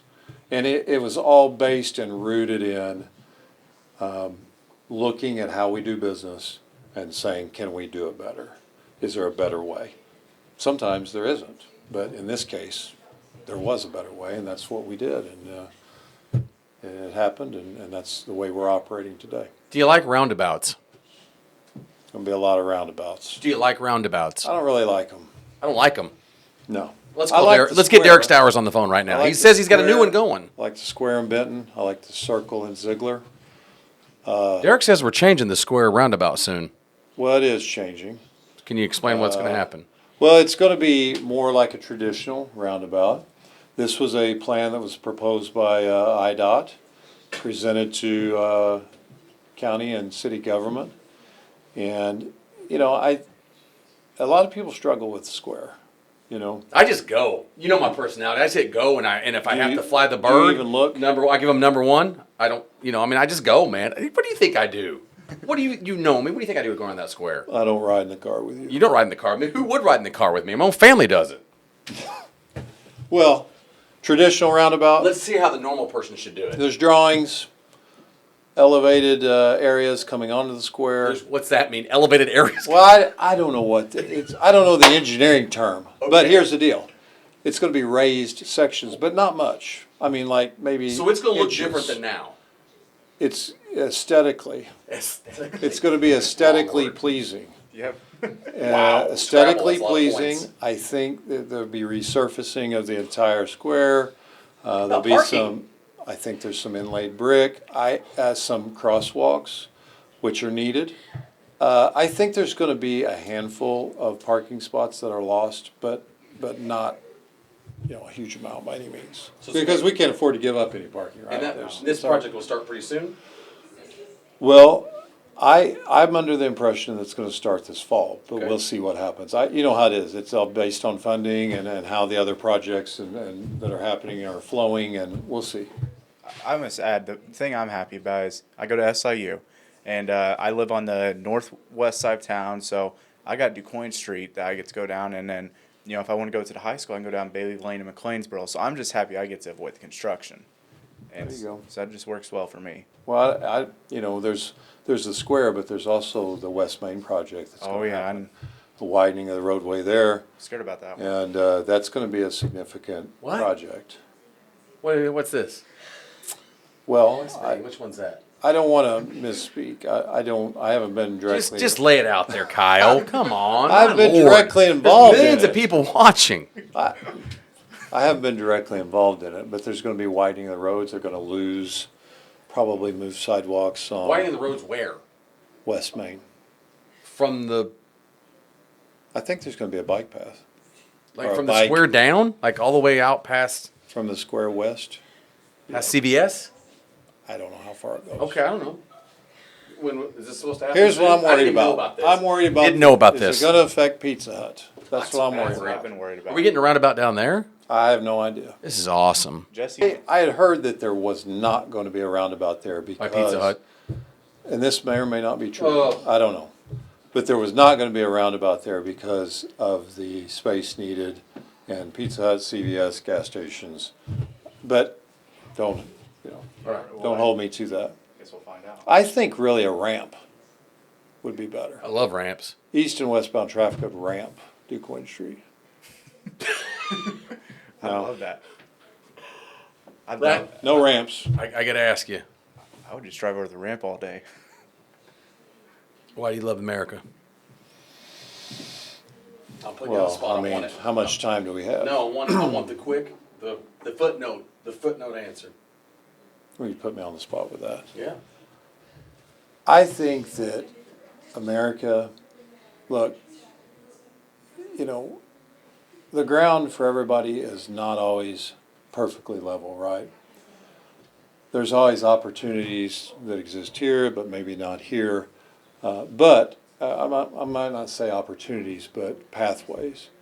But I think what is great is that even though you may have an uphill struggle, even though you have roadblocks and barriers and things, there are millions of people in our country, and if you look at their hand that they were dealt, maybe they should not have made it. They shouldn't have been successful. But they found ways through hard work, through whatever program may exist, they found ways to persevere all of those roadblocks and all of those areas to get to a place where they individually found what they would consider to be success. And I think that that there's enough opportunities that no matter your position, there's some route. Not an easy route, maybe. That's not in other countries, is it? Well, I don't think so. I mean, I just think, hey, the government doesn't do a lot of things well, right? But it does some things well. And there are millions of people with college degrees and professions and who have found their success because of some programming that was available to them. And I think if you have someone, I mean, we all know those people. We all know those people who should probably had the, you know, the They should have given up. The deck was stacked against them. But they found ways through hard work, perseverance, to find a pathway to their goals and their dreams. And I think that's available here, and it's not available in a lot of places. I want you to ask him one question. We have no sports yet. I'm not anything sports. Russ, asking him about his high school. What? Talk about high school days. I mean, what sports did Kyle Bacon play? I mean, I think I've seen your name on the wall at least a couple times. I doubt it. If it's on the wall up there, I wrote it. Yeah. You know what? I played some baseball. I played a little bit of basketball. But I'll tell you, I really wasn't that good. I enjoyed it. I had some friends who were very successful, very good players. But you know what? Looking back for me, I don't remember I remember a couple of incidents, but I don't remember this game, but I remember the bus ride to that game. You know, I remember standing as a team when we won. I don't remember the details of the game, who did what, you know, but I remember those things that we did as a group and as a team, as friends. But I will tell you this, looking back on that now, in my law enforcement career, I found so many things from athletics having nothing to do with physical ability, but it has to do with being coachable. You know, my dad always said, you know, you have to be coachable. You have to be receptive to your coaches, and it's no different. I've had coaches my entire life, only they're not called coach anymore. They're called my boss, right? And if you have someone who is not coachable, who won't accept constructive criticism, who won't allow the leaders in that organization to teach them and mentor them, they're going to have a hard time. And I think that athletics taught me that just because the coach was yelling at me doesn't mean he doesn't like me. It means he cares about me. Nowadays, if the coach is not speaking to you, you should have concern. So I learned a lot from that experience. It's benefited me throughout my adult life. You've been to a lot of Benton Ranger games with me over the years. Why do you love the Rangers? Why do you bleed maroon, Kyle? You know what? I don't know. I just do. I always buy you popcorn. He never buys me anything at the games. We sit by each other at ball games, and I tell you what, you think he was broke. Here's the deal. Listen, 4th, 5th grade, 6th grade, Ron Head. Ron Head's the announcer for Q106, right? And my parents took me to every game, and I would sit by Ron up in the box when he was calling the game, and he'd give me a scorebook, and I didn't know what I was doing, but I thought I did. But I remember, I can think back at these players that as a child that I thought, oh my gosh, you know, they were like NBA players down there. And it wasn't, again, I don't remember the score. I don't remember the score. I don't remember our win-loss record. I love the games, but as much as I love the game, you know what I love as much, probably? Popcorn. I know but that. He loves I love the 15 minutes prior to the game. I like when the teams take the Oh, boy. go out on the court. I know. Or You know where I'm going. You I know where he's I'm going. In our group text for the last 10 years, he has harassed and poked the bear. I could name all the guys that poked the bear. Kyle, I'll shut up. Go ahead. No, I'm just. No, this is great. I'm saying it's atmosphere.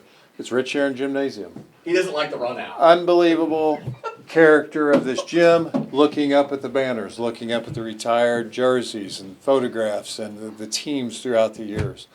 That's just, for me, that gymnasium and It's being Mecca there, to me. I like it. I like it. So, yeah. Kyle I buy popcorn, Bacon too. Would like Kyle Bacon, Sheriff of Franklin County.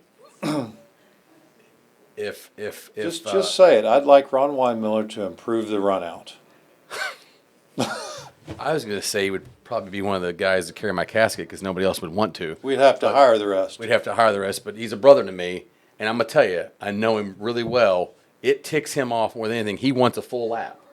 Kyle Bacon wants a full lap around the court, and we don't do a full lap anymore. We just kind of jog out there, and Kyle wants a full lap Hey. around the floor to say, hey, this is our territory. This is our territory. Coach Weinmiller says, can't do a full lap. That's right, can't. I've written to the IHSA to get a legal ruling. Where's Craig Anderson? I want to know, Anyway, yeah. Yeah, I love the Rangers. So do you. Me and Darren will email him to see if we can get that passed. And Darren's got some stroke with the state. Let's see if Kennard can get it done. We want a full lap. Full lap. Last but not least, go ahead, brother. We've had him here a long time. He's This is been the sitting here a long most time. important question. Okay. The most important. You know the question. We haven't asked anybody else this. No, we haven't, but we got to ask Why haven't we? We're on the third guest. We got to ask him this. Yeah.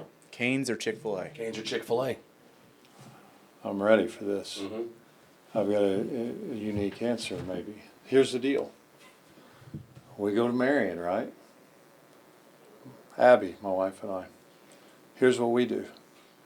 We go to Canes, get chicken. Mm-hmm. Drive over 2 doors down. We go to Chick-fil-A, get fries. What? Yeah, we like Chick-fil-A fries, Canes chicken. You like the waffle fry? She likes Chick-fil-A sauce too. Yeah, so that's what we do.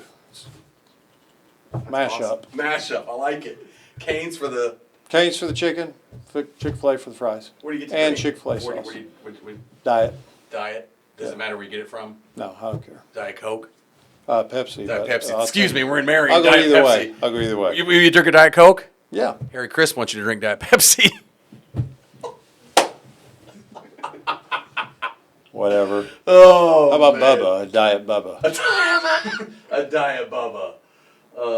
I'm glad you asked that question because we've been pretty serious tonight. I haven't joked around a lot. Haven't said anything crazy really. I'm glad. I like that answer though. It's a good answer. It's true. I want to try that one night. It's truth. It's the truth. It's truth. Truth will set you free.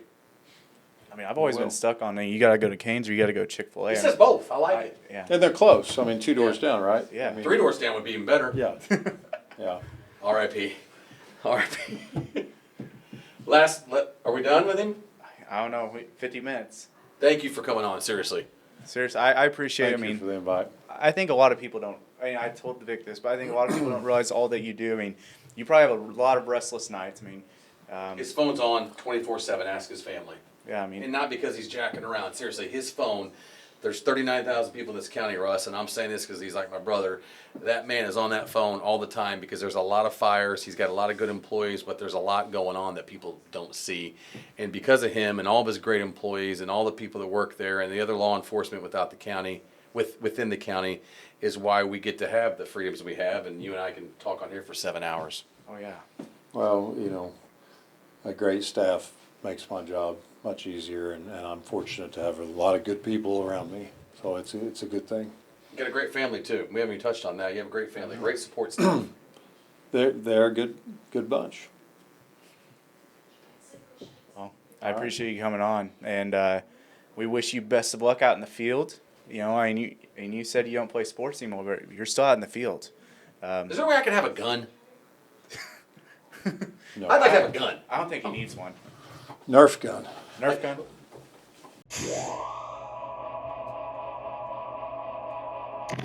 All right, welcome back to our fourth and final segment of today's show, as we have the Rangerettes basketball on, 4 Rangerette players, Oh, we got 4 players. and the head coach, Dave Brown. So go down the line and introduce yourself and Full name and bio. full bio. Nice. Go first. All right. My name's Adalynn McCormick. I'm a junior. No, you're at not. Benton. You're a senior. I'm a senior at Benton High School, and yeah. I'm Kinley Glover. I'm also a senior. I'm Preslee Morris. I'm a junior. I'm Makenna Drew, and I'm a junior. 2 seniors, 2 juniors. What grade are you in, sir? Well, I mean, I'm kind of taking a couple classes, but Kyle Bacon, I think, put me in those classes, so I don't know. We'll see how that goes, but I'm just a coach. That's all I am. Dave Just the Brown. Coach, Dave Brown. So you guys just wrapped up summer basketball. They had the IHSA dead week. Now it's volleyball time, I think. But talk about how this summer basketball went for you guys. You returned a lot of girls from last year. Talk about how it went. I mean, we're undefeated, so. Yeah. Come on, you're undefeated. Expound on that. Yeah, so We're like- I said something first. So. We're very connected. Like we're a very connected team. Like anyone that comes in is very welcome. So I feel like last year was a good year for us. The previous years, we definitely built off last year coming into this year. We're all a lot closer, and we all hang out outside of basketball, which is good because we're all closer on the court, and it was just really fun getting to play together this summer. And it's sad it's me and Addie's last year, but it was a good way to end our last summer. So I watch you guys every time. So first, thanks for having us back. Kinley and I, last year were on. They were the Christmas You guys special, were, aren't they? yes. Yeah. Christmas, now 4th of July. Every big holiday. Holiday. Every big holiday. You're the holiday guest. Yeah. Halloween, we'll dress up. I love it. Okay, we'll let Russ pick, and we'll dress up. I'll hold you to that. Okay, That's that's good. it. I like that. oh, I was gonna. Everybody's dressing up for Halloween show. I like that. But I wasn't here on Halloween last year. I feel last year, like Kinley said, we truly had fun. I had a great season, 26-8, regional champs. I mean, great games. Great year. Oh yeah, and we had fun. And this summer, we just built upon that. And we went 16-0 and played O'Fallon, Marion, and we played some You went what? 16-0. Dang! Yeah. 16-0. Me and Rick Metcalf were counting. I don't know if you knew that. He tried to steal those wins from me. He really did. He put it on his Twitter bio. He's got a counter. Did you not know that? No, I don't know. Okay, anyway, but He's got a what? You know, like Centralia, like the Yeah. counter, like Ron put up in Yeah. the gym. So, but anyway, Does Rick still have great hair? had a great tan. You guys were Nice talking tan. tans. He's earlier. got a great He tan. has Rick got a Metcalf. tan. He's always had a It is great good. tan. Does he have a perm? It's natural. Natural. Is it called a perm? I don't if know. it's natural? It's great hair. There's a Rick, Chris. you have great hair. There we go. But we had a great summer. Miami These Dolphins. girls, the Dolphins. Yeah, they went 16-0. Yeah. I didn't pull them on a perfect game just like that coach did the other day, but Ooh, that's true. yeah, these girls work together. They've played together now for a few years, and I'm pretty excited for what they're going to do. It's going to be fun. You said something to me, and it seems like when we have good teams on here, we've obviously interviewed a lot of athletes, a lot of coaches. How many shows have we done together now? 32. 32 shows. That's a lot. That's a lot.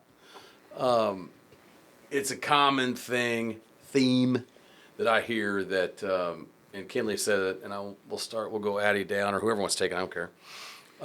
How important is it to get along and to do things? Because it seems like the good teams, that's something I hear. I don't care, right? Yep. We heard it from football guys, we heard it from basketball, we heard it from baseball, softball. Especially Sparta guys. Sparta guys that all signed it over there, they're like, it was a family, Yeah. you know? I mean, I think that's one of the reasons, you know, we interviewed Caden Phillips a bunch in the Carterville, several players from Carterville softball, and man, that's like a very tight-knit. So if you do want, kind of talk about how important you think that is with helping you guys be good.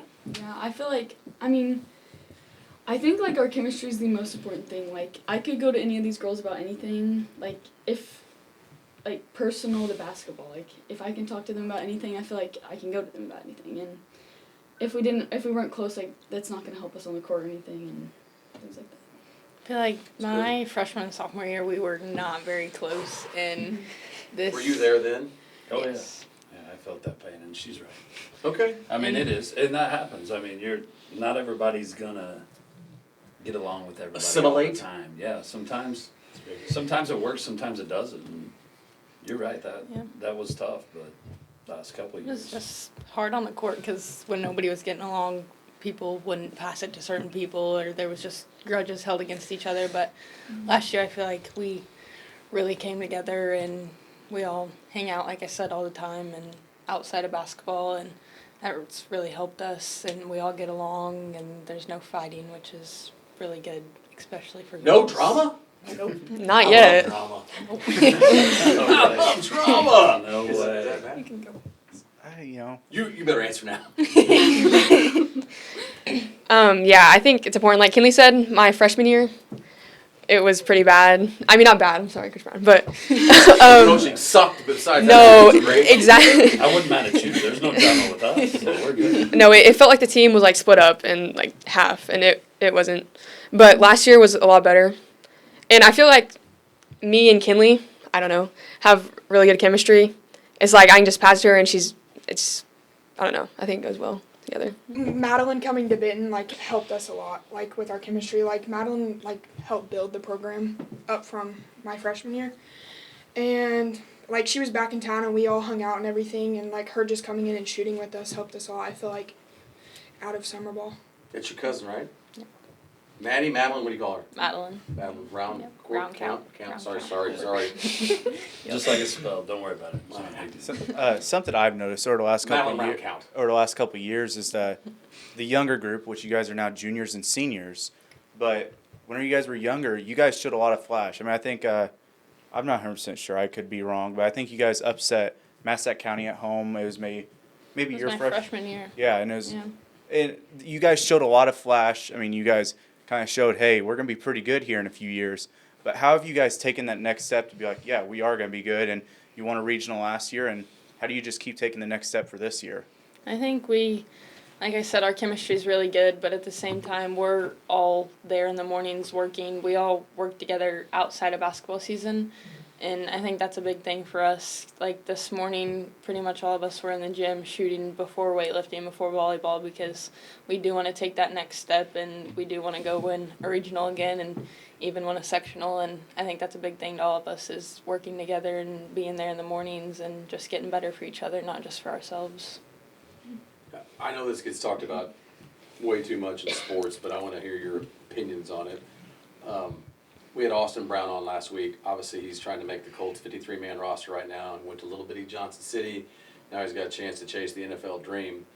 But, you know, one of the things that really sticks out, I sent a text to a bunch of coaches and said, I think every athlete, man, woman, boy, girl, whatever, should watch him answer a few of these questions. And he told me, like, even when we were not on camera, just talking, that, I mean, you get to a Big Ten school, there's a lot of guys 6'2", 210. They're everywhere. They're bigger than him. But he talked about work ethic. I know that word gets used constantly, dedication. But here's what I'm saying. All this is going to make sense. It'll take me 4 minutes to get it out. But how important is that for you ladies? You're 16 to 18 years old, I'm assuming, somewhere in that ballpark, right? How much goes into the time? Everyone sees you on the court. Everyone, oh, wow, they're playing a game. Well, they're really good. Blah, blah, blah. How much of it is behind the scenes to make you good? You can go down. Yeah, I feel like definitely say my freshman and sophomore year struggled with free throws was definitely a really big thing on most of our games. Struggle with what? Free throws. Oh, free throws. Yep, that was definitely a big issue. Like Shaq? Yeah. It was close. Yeah. I remember that Frankfurt game. Was it a regional game? That was Yeah. No. No, it was just a regular season. Well, that was definitely a really big like eye opener that we need to start working more, and definitely just like after my sophomore season we all started realizing like potential and just realizing that if we keep working together we can get better together. I think work ethic's a huge thing for me. Just seeing my brother put in all the work that he did to go play college football, and seeing Madeline also put in all the work that she has to go play college basketball. I think that's a really big thing to me, that I want to get to that next step, and I know that I'm going to have to put in the work to be there, but I also want all my teammates putting in that work too, so that we all can work together and it's not just one person doing all the work, that we all know that we all hold each other accountable and we all can work together in that. Work ethic for sure, Well, but yes. so I'm kind of nervous. Yeah, so for sure, but I just kind of want to have fun. Like I go out there and I just have fun. It's like my favorite thing to do. So practicing like on my own, it's just I enjoy it. So How often do you shoot, dribble, stuff like that? like every day. Do you have a court you go to at your house? You go somewhere else? I have a hoop at my house, but I go to the gym. Coach Brown lets me in. Like every morning. That's awesome. That's what it takes. It takes to be good. I like to just, like, when we get on the court, like, I feel like all our worries, like, go away. Like, we're just, like, it's just us five. Like, the other team, like, is not even there. It's basically just us. But, like, watching Maya Hargrove, like, grow up and her going to a Big Ten school, I feel like it just, like, gives everyone, like, she came from Christopher. I mean, it gives literally, like you said, he went from Johnson City. She came from Christopher, a really small school, and went to a Big Ten school and played. And she's doing amazing. Like, she's been doing really good lately. I'm assuming, because I know your father very well, that being Jesse Drew, that you have to like the So Cornhuskers. Nebraska, is that like you have to, since it's kind of a farm theme there? I'm just kidding. Your dad's a heck of a worker. Trav, I'll jump in on that. Jump in, DB. If you don't mind, tag. But You're in. it goes back to what you were saying in the question before and this question. It comes down to leadership. It really does. I think our chemistry grew when our leaders grew. And our leader grew as Kinley came in as a freshman and started every single game. And she was just out there. Is that your first year? Second year. Second year. Yeah. Inslee's class was my first year. That was Okay. my second year. Okay. So she came in and just started working. And I sat down with her one day and we had a conversation just as hard as she played and her positive attitude every single day. I have never seen this kid in a bad mood. I've seen her upset a couple times. Maybe a certain ref gave her a technical when he shouldn't have. But she's always in a good mood and always bringing that energy to work every day. Okay?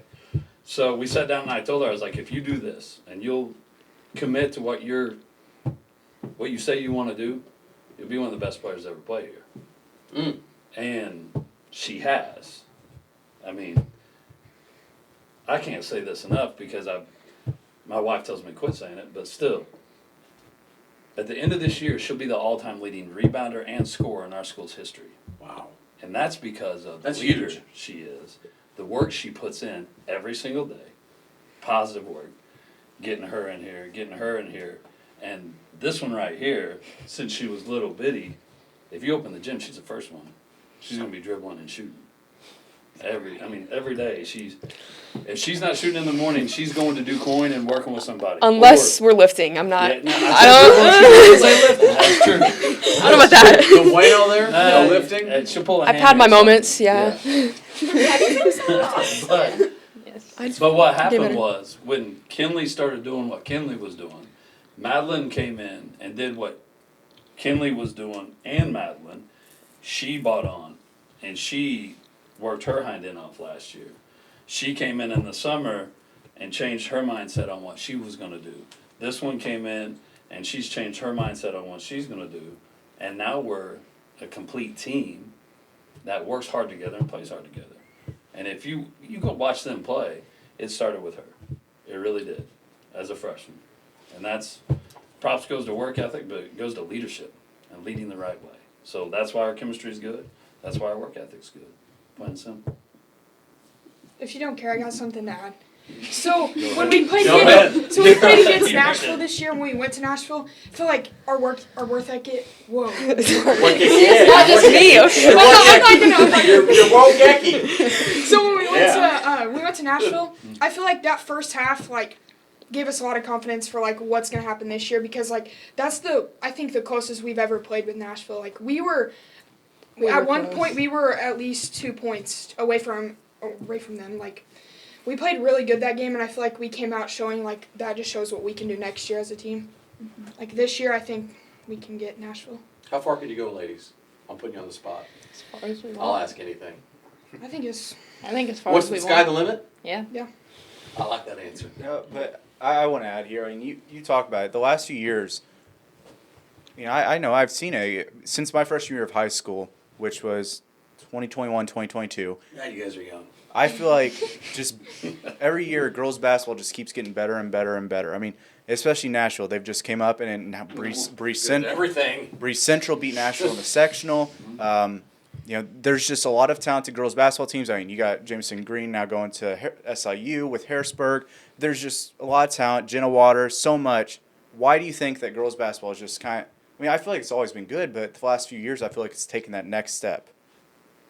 Well, and to brag on them a little bit, you know who played Breeze Central? Breeze Central won the state title. Yes. You know who played Breeze Central the closest and the toughest was these girls. I mean, it was a 1-point game after one, and they were a little deeper, and we ran out of gas, and we're a younger team. But Makes you better, right? yeah, Yep. but I think that girls sports in general has got more exciting, and Yeah. they're really buying into it. You mentioned Carterville earlier, They just won a state title softball. All they do is win in softball. These girls are multi-sport athletes, And if you go watch them compete, they work hard and they do it the right way. So I think you get the right people in positions to show people what they can do. I mean, that's why it's getting better. You know? I'm going to touch on this just because we're old. I know how old you are. You're in my wife's class, and I'm a couple years older than you. And I'm going to say something. I don't even know if these four know this, but I know her family very well. And if your grandmother was on here, she could kind of speak on some of this stuff. Women's opportunities weren't always the same as men's in sports. I'm going to open Pandora's box. I don't care.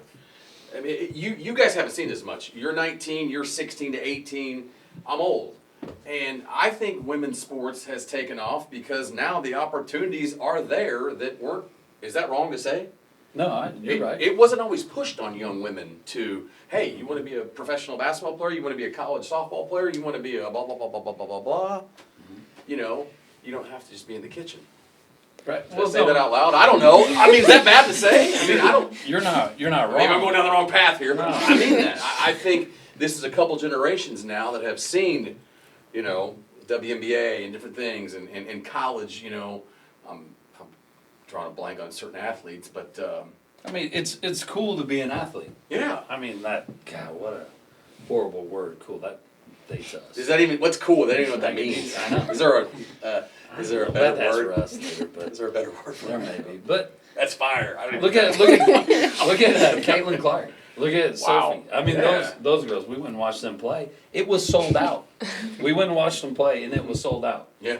Okay, That wasn't when we were kids. No, this was last month. So No, I'm saying when we were kids. Right. WNBA had 27 people watching games. yeah, I don't even know if it was a thing, but now it's okay to do that. Yeah. And it's better. Like, it's cool to do that, and you can. I just think it goes with what you were talking about earlier before with freedoms and what they can do. They're free to be who they want to be. And Yeah, by golly, they work hard to do it. Amen. There we is. Yeah. I think that's important that, you know, I mean, every year, I told Travis this before, every year I try to find something to improve on, to, you know, just start doing more. And once I graduated high school, the clear and obvious one was football, because I played football 4 years, so I wasn't able to properly cover football. And then I also tried to cover spring sports more. So those were two things I tried to do.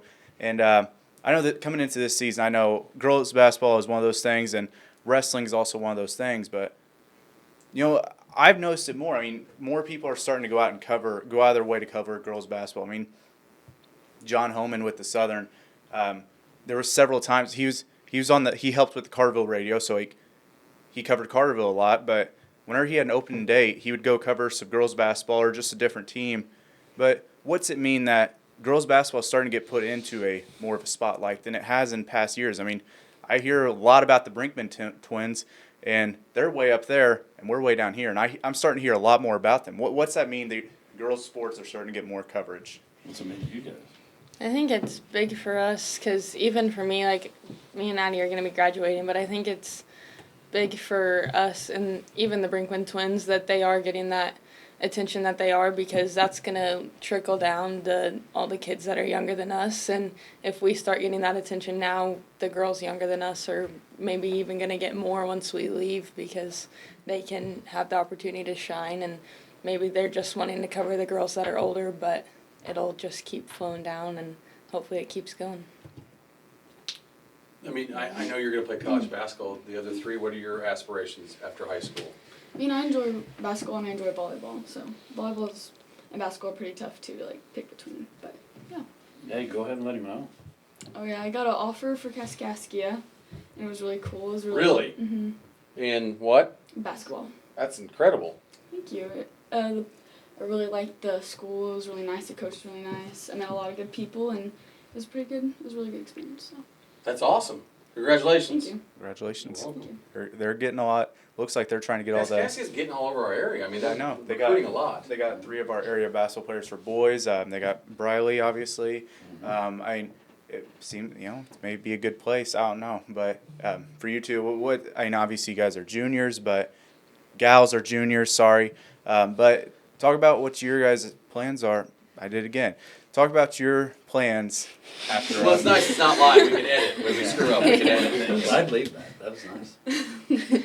What's your plan? Basketball would be nice, but I guess like I don't have a plan actually at all. But Would you like to play college basketball? eventually, yeah. Well, you don't have to make the decision yet because you're a junior. I'm on the spot. It's the decision, like LeBron James. You know, We can reenact that. Are you going to Miami or are you going? Yeah, basketball would be nice, but I don't really know yet. So mine's kind of difficult. I'm a 3-sport athlete, and they're like I put like when I'm in basketball, I put all my time into basketball. When I'm in volleyball and softball, all my time goes to that. But I still have time to like work on like during volleyball I work on basketball, and during basketball I work on volleyball. Like I travel around for different sports and stuff. But I'm kind of stuck in between basketball and softball. I kind of want to go for one of those. I mean, I like volleyball, but it's like I would like to go for volleyball, but it's not something I'd want to do for another 4 years. Fair enough. Let me ask you guys this. How is it playing for Coach Brown? It's really good. Yeah. He's like I feel like he's the only coach. I know this sounds bad, but he's the only coach at Benton that. Lay it out what's there. that like? Lay it out. The only coach at Benton. No, but I say we're a big he time takes- sports town, so here we go. He takes his time. Makenna Drew. He takes his time out of like his day. Like if we want to go and shoot, say at like 6 a.m, say we want to go shoot at 6 at night, he'll be there, and like he goes out to eat with us. He pays for our meals. Like he's the only coach that like. I don't know, that would talk to a college coach goes out of his way. Yeah, he goes out of his way for us, and I think that's a really big thing, especially me getting ready to maybe commit to play basketball. He's gone out of his way to help me talk to coaches, get those offers, get on those visits, and I think he's just really gone out of his way for all of us and all the younger girls, and it's a big thing for us. Yeah, it seems like he knows like every coach around here. Yeah. I'm not sure. Not even around here, everywhere. Yeah. Are you going to go to Gasket? I'm not sure yet. You're but uncommitted? Not yet. No. Uncommitted. Uncommitted, yes. Sorry. Yeah. Yourself? Uncommitted right now. When are you going to make that decision? Sometime soon, probably. Real soon. Before school? We don't want to break it on. Before, I know. Well, some people break stuff on here. Well, Drink Cappy Day. Remember that? We've had other guys, yeah. I mean, pretty soon, honestly, the next, how long? You don't have to say today, but Next 2 weeks, Okay. probably. next week. So before school starts, you'll. I didn't know that. Local school? Yeah. All right, that's enough. I'm not going to. What colors are they now? Yeah, what's their mascot? Can I have their mascot? And then when people can figure it out from that. Thoughts on Coach Brown? He's awesome, yeah. I've known Dave a long, long time, and I'll tell you this much, ladies, he's very, very dedicated. And that, and I think a lot of our coaches have been, I think that's why we're extremely successful in a lot of sports, is dedication, because I'll just say this much, there's a lot of good athletic people, men and women, all over Southern Illinois. Doesn't mean you're going to be good in sports. There's tons of athletes. Dedication with coaching, with players, is what sets you apart. And there's a lot of people that can run, jump, whatever, fast, strong. Doesn't always translate into winning. Chemistry, leadership, all that. And you know what I'm saying? Mm-hmm. There's tons of good athletes. I mean, you go to a pickup game anywhere and just see athletic people. It doesn't mean you can play a team sport. and Travis, I know this is so cliche, but it's bigger than basketball. Yeah. It totally is. So I do what I do, and I put myself out there and put these kids first in everything, because, like you and I have talked about, I grew up rough. I know you did. I'm I'm glad you're talking about it and asking. No, Yeah, no, I mean, if there wasn't share your people- story, man. If there wasn't people that God put in my life You wouldn't be here. to love me when they didn't have to, even like the most random situations, even sometimes friends, like sleeping on the couch, whatever. But they put themselves out there, so I need to put myself out there. Plus, it's what I love to do. I would stay in the gym until the coaches ran me out of the gym. Never was like the top guy or anything like that. Not ever going to portray that. But I want to give these kids an opportunity maybe I never had, or it's just who I am as a coach. I want them to understand to put other people first, to work harder than anybody else, to do things the right way. And if you teach that through sports, then you're teaching life lessons that's going to be with them the rest of their lives. I mean, I know this for a fact. Kinley Glover is going to be successful at whatever she does, and I truly believe it's because her parents and herself did sports, and she did it the right way. And the rest of these girls, too. That's what. It's bigger than basketball. It for sure is. It teaches you to be successful. It teaches you to treat people the right way, do things the right way. So, anyway. Something I want to add is I'm just trying to find a picture of you. I wish you would. I went to high school. You know, I believe. You went to high school? What? Wow! Hey, good for you, Ross. I thought he was a GED guy. GED. You know, Ged. I don't know about that. But Did I spell it wrong? I don't know. You started coaching the girls basketball team my second year of high school. But something I always noticed, and you know, especially since you started coaching, and Coach Sloan did a good job too, but the girls basketball team started to get looked at by the whole school more. You know, I mean, people would look up to them more. And also, I mean, people would just go to more games, I noticed. I mean, at the DuQuoin sectional in the semifinal, I've never seen so many people at a girls basketball game, and I feel like the DuQuoin gym was just filled whenever I played Breeze. But just something I've noticed is around the school, I mean, a lot of people go to the girls to just for miscellaneous of things, help out a lot of kids at the school. But then also you, I mean, just coming to PE class. I mean, I wasn't in your PE class, but I mean, just walking around and stuff like that. I mean, you helped out a lot of kids. You had a lot of good relationships with a lot of kids. I mean, from an outsider's perspective, I mean, that just meant a lot to me. I mean, like, you didn't do anything specifically to me, but I saw what you did to a lot of kids around the school, and I thought it was really cool. Which you and the girls basketball team have just kind of impacted the school in a way a lot of people I feel like don't notice. Hey, I appreciate it, Russ. I tell you what, I just truly care about people. I mean, first to last, it doesn't matter to me. I don't care what your name is, who you are, what you do. I got certain people, it makes me smile every day to yell their name in the hall. I mean, just be loud, kind of like when we were in school, Travis, back years and years ago. It's 1,000 years ago, it's really loud, really loud. I can't find the silly picture of you running with the flag. I got it somewhere on my phone. I'm patriotic. That needs to be on there. I know. I want that picture. Will you send it to Russ? Yes. I want that to be on the show thing. Thumbnail. Russ, there's a famous picture of him. Have you guys ever seen it? That's when I had my gym. When he had a gym, Big Money Fitness. There's an awesome picture of you. How often Oh my did you do gosh, that? it's on his Facebook. I've seen it. Yes. How often did you do that? Did you run with the flag? Seriously. We would do flag runs at least once a week. So the person in Do you front. guys know this? Person in We front used had to to carry run the with flag. like a huge American flag. Yeah, and then like I am Addison a Miller, real Braylon Miller, American. they would do it. So we would do like a cat and mouse kind of deal. So the person in front had to run with the flag, and then That's heavy, right? Yeah, because the wind resistance. You know, Russ, you got it. Russ knows. Anyway, Russ, to what you were saying, which I think is very important. I'm glad you brought that up. Was these girls need a sounding board. Yeah. They need someone out there who doesn't care if someone is a hater because that's all he posts about. You're darn right. That's what I post about.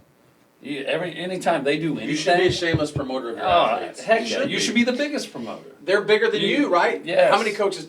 What? That's okay. okay. Go down that rabbit you know hole. what? But Everybody's their own. To each his own. nice So, answer, Dave. You know, that's fine. Do that. But Shouldn't this be your biggest Yeah. accomplishment as the athlete? you know what my favorite thing is? These girls going to college. Yeah, I love to win. Don't get me wrong. I love it. Probably too much. But if they go to college, that means something to me. She's most likely going to get an offer as a junior here in a couple weeks. I mean, she's got offers. She's going to be doing some things next year. There's no doubt in my mind she'll have offers. All these girls are going to go to college and get it paid for. Good for them. And not only is it my job to teach them how to be good people, all that, enjoy the game, be disciplined, it's my job to get them to the next level. And that's how Benton becomes big because, hey, Benton's putting people in football, basketball, golf, you name it. Wrestling, Hey, track. you want to go to college, move to Benton. One of our future, Shameless plug, but our anyway. future guest, Gav Janisi, will be talking about his transfer. Exactly. Next week, right? Yep.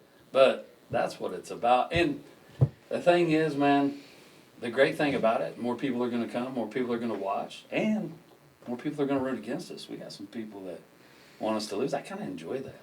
Don't you? Because we Hold on, both like who? pro wrestling. Oh, we do. Like someone from us. TDR definitely wants us to lose, right? There's Who? team down the road. Team Oh, down I know. south. I was making him say it. Oh my gosh. Yeah, don't say that. You pray for people on the show, Russ. That's true. It's okay. It's all right. We love Frankfurt. It's a Benton show today. Today we're maroon. A lot of maroon. Okay, I'm gonna switch gears on you a little bit because Russ and I've been talking about 3.5 hours. This might go down as one of the long shows we've ever done. That's okay. That's all I did tonight. I'm just noticing, and I don't know what your necklace is, but 3 of the 3 have a cross, and that one might be your name. Might be I don't know what it says. What's your necklace? It's just a, Is this a what? I don't know. I don't know. It's just a Stone. cool thing. Okay. It's just Do you wear the cross for a reason? I mean, is it just a style thing, or is there more behind it? And if you want to answer, great. If you don't, you're never on the show again. I think one of the most special things about our team is just every time we have a dinner, every time before a game, we're praying, and none of us it's just a thing if no one remembers someone's gonna remind us, or if it's after dinner and we forget someone's gonna remind us I feel like God is truly in the center of our team, and I think that this summer truly showed that.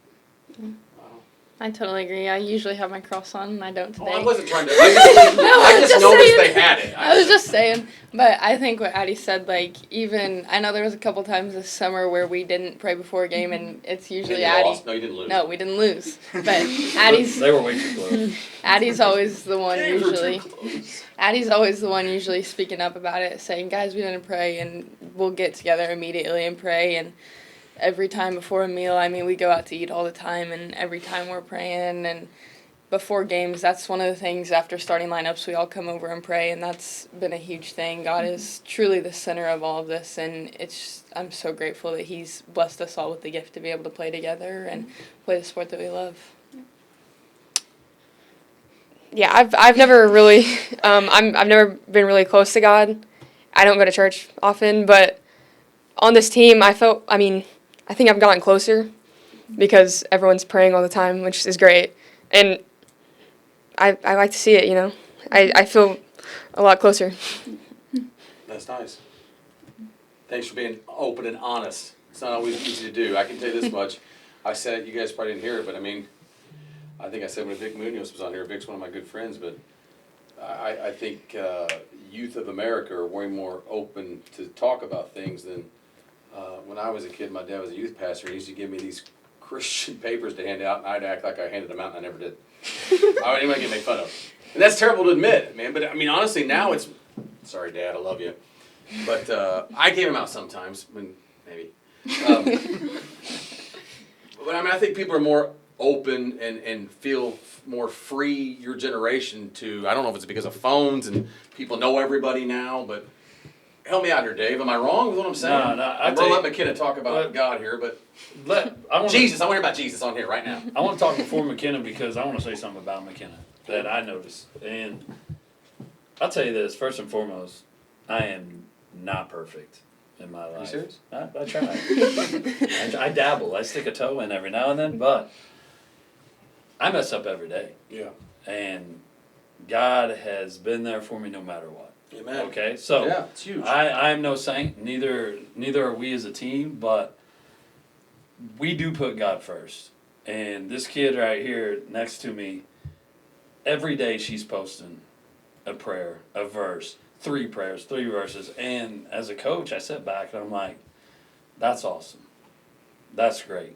Because now you know where her heart is. Yeah. Okay, and it's Addie, none of these girls, it's not fake. It's who they really are. We get together and pray. It's who we are. And they get on me if we don't. I'm in trouble.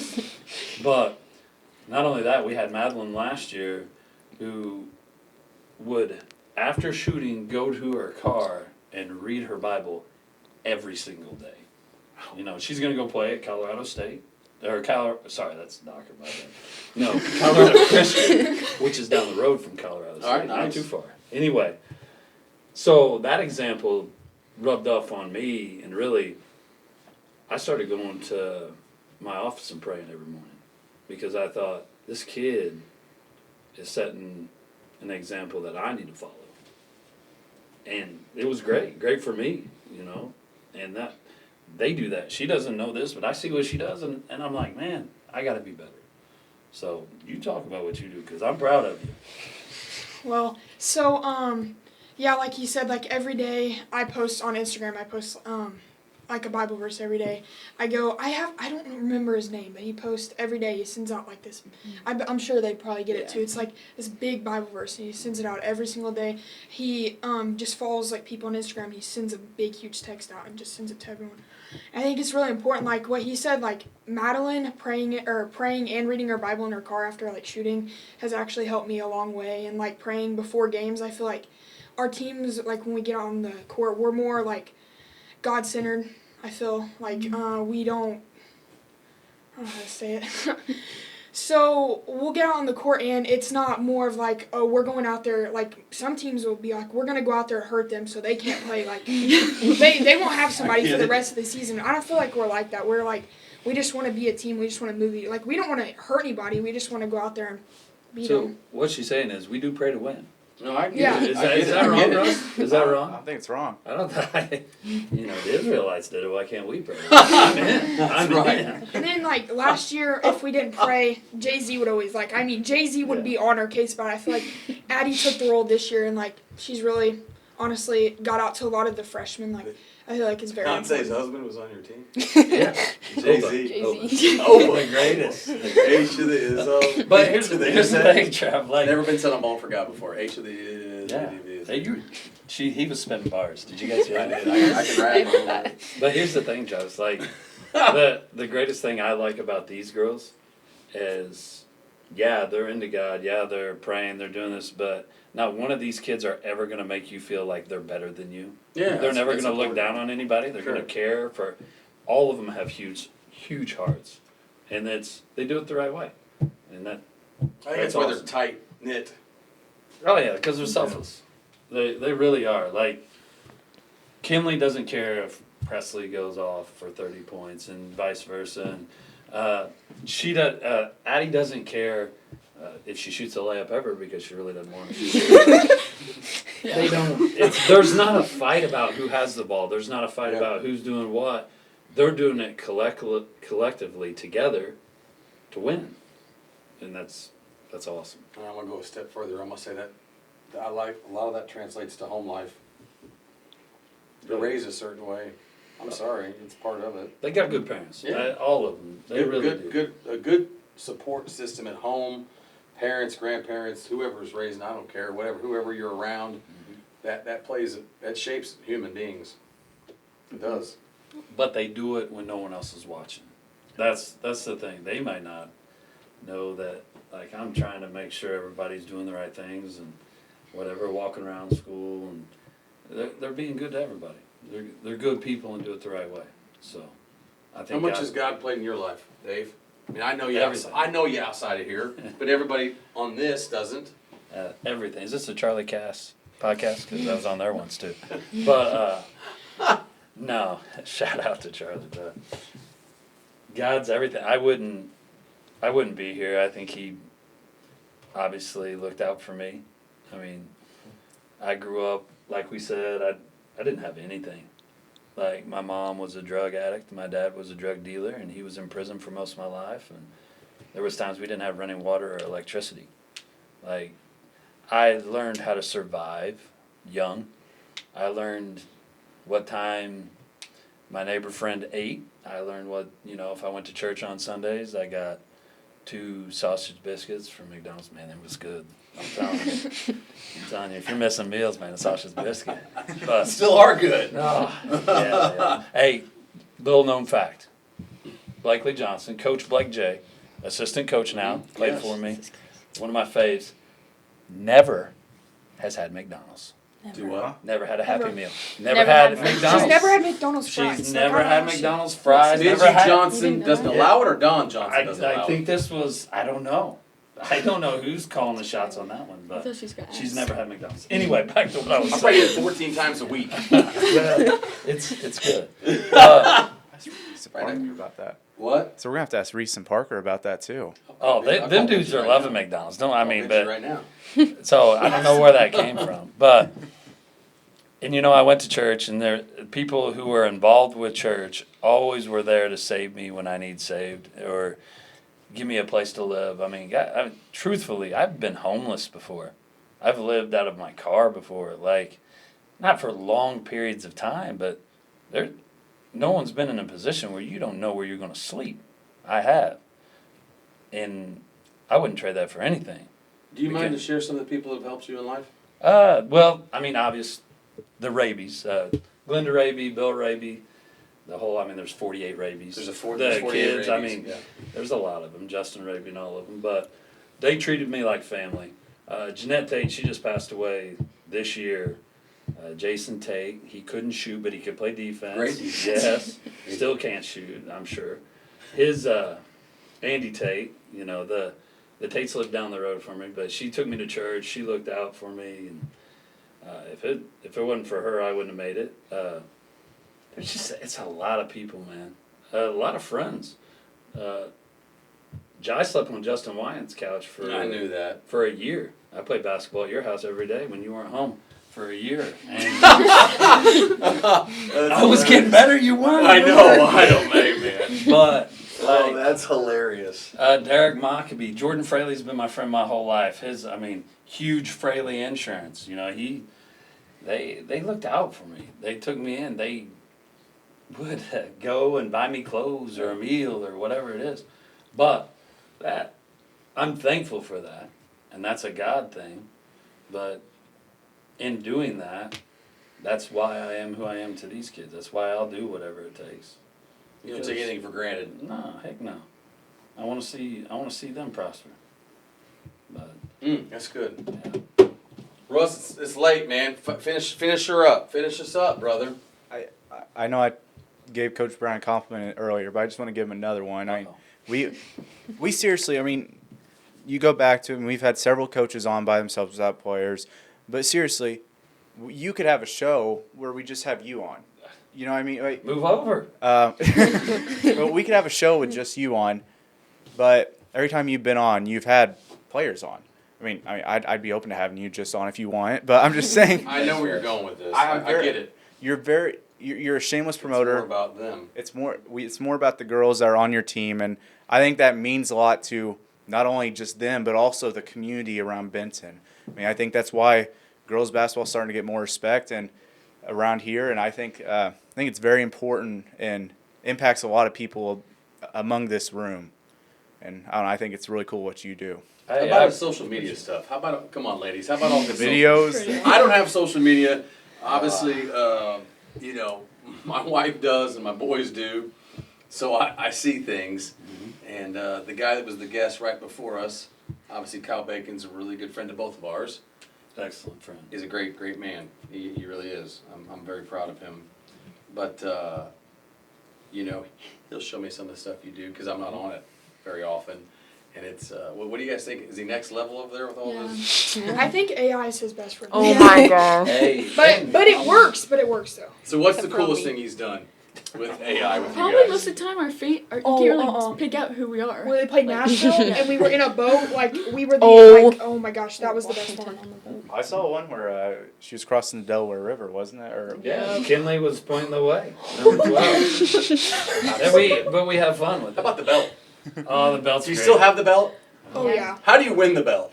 Oh, you It's gotta gonna be tough. Gotta be tough. There it is. after I get home from a basketball game, that's the best video that you can see. I'm just telling you. Hey, I'm telling you, and here's the crazy thing, you'll have haters and be like, well, you do that for you. I don't do that for me. I'm just having fun. I want them to have fun. And, there's times when things were tough, people would get jealous of the belt. And that's not, you're losing the point. The point is, the belt doesn't always go to the person that scores the most or whatever. It's the person that impacted the game. They were the toughest person, as she said. That was beautiful. And I'll do this one better for you, Russ. This kid right here, multi-sport athlete, she's gonna be awesome. She played guard for me last year. This year, she's playing center. She's playing bringing the ball up at times. She's doing all kinds of things. Her development's great. This girl right here, We call her the queen. You'll see it. If you're on social media, she's wearing a crown shooting with a big robe. That's one of my favorites. I'm not gonna lie. Best point guard in Southern Yeah, Illinois. Yeah, she is that's what the she said. best. Say it again, McKenna. There it Best is. point guard in Southern Illinois. She is absolutely the Nation? best. I'll stand on it. If anybody wants to test that, I got film, I got stats. She's the best point guard in Southern Illinois. She is different. When you come watch her play, No pressure. you're gonna Right? all she's got to do is be her. Yeah, that's good. And That's good. I let them be themselves. But she's the best. She's the absolute best. She shot 40% from the 3-point line while running point, while coming off the dribble and shooting. Kinley is one of the best, one of my favorite players I've ever coached. They asked me a tough question before I came on here. They said, which one of the four of us is your favorite? Oh gosh, I didn't put you on the spot like that. I know. I think Russ texted him. I don't know. But, Russ. but the thing about it is, she may be one of my favorite players I have ever coached because of who she is every single day. And guys, she's averaging somewhere around 18 and 12 for her career. Like, from day one, she has been nothing but energy and rebounding, doing it. And she can score inside, outside, bring the ball up. She's a couple weeks going to commit to college and play college ball. But she'll play it at a high level, mark my word. Okay, she's going to be one of the best in Southern Illinois. This one right here, I don't care. She's like like Gary Payton, except she didn't talk any trash. I wish she talked more on the court. But if you got, That's clean. oh yeah, I hear you. She I don't even know what I'm talking about. I'm looking up words to you. Clean, yeah. All right. Hey, send that to me. Send that to me. Sharp But- looking or well done. I mean, I'm looking at ways to sound cool here. Right. Your best player, she's gonna lock them down She's heat. every time. She's clamps. You know what I'm saying? Like, it's amazing what That's she valid. can do. That's valid. And she's a natural. Like, her game's gonna grow. Her game's gonna. These four right here, like we don't have our fifth one here with us, but these four right here are gonna do something special. Like, if you ever Dave, how far can you go? How far? we can go as far as Can you go to the good Lord. the arena? You know what I'm talking about? we can. We can do that. When's the last time Benton went? I know they was it? No, Ever? Have we? Yeah, have 1980 State was championship. the only time. Otherwise, it was a section. I think they got beaten a sectional Never been to the when they won State 30 besides games with Jeff Lonin as their coach. Yep. So Lon- they've only won two. They've only won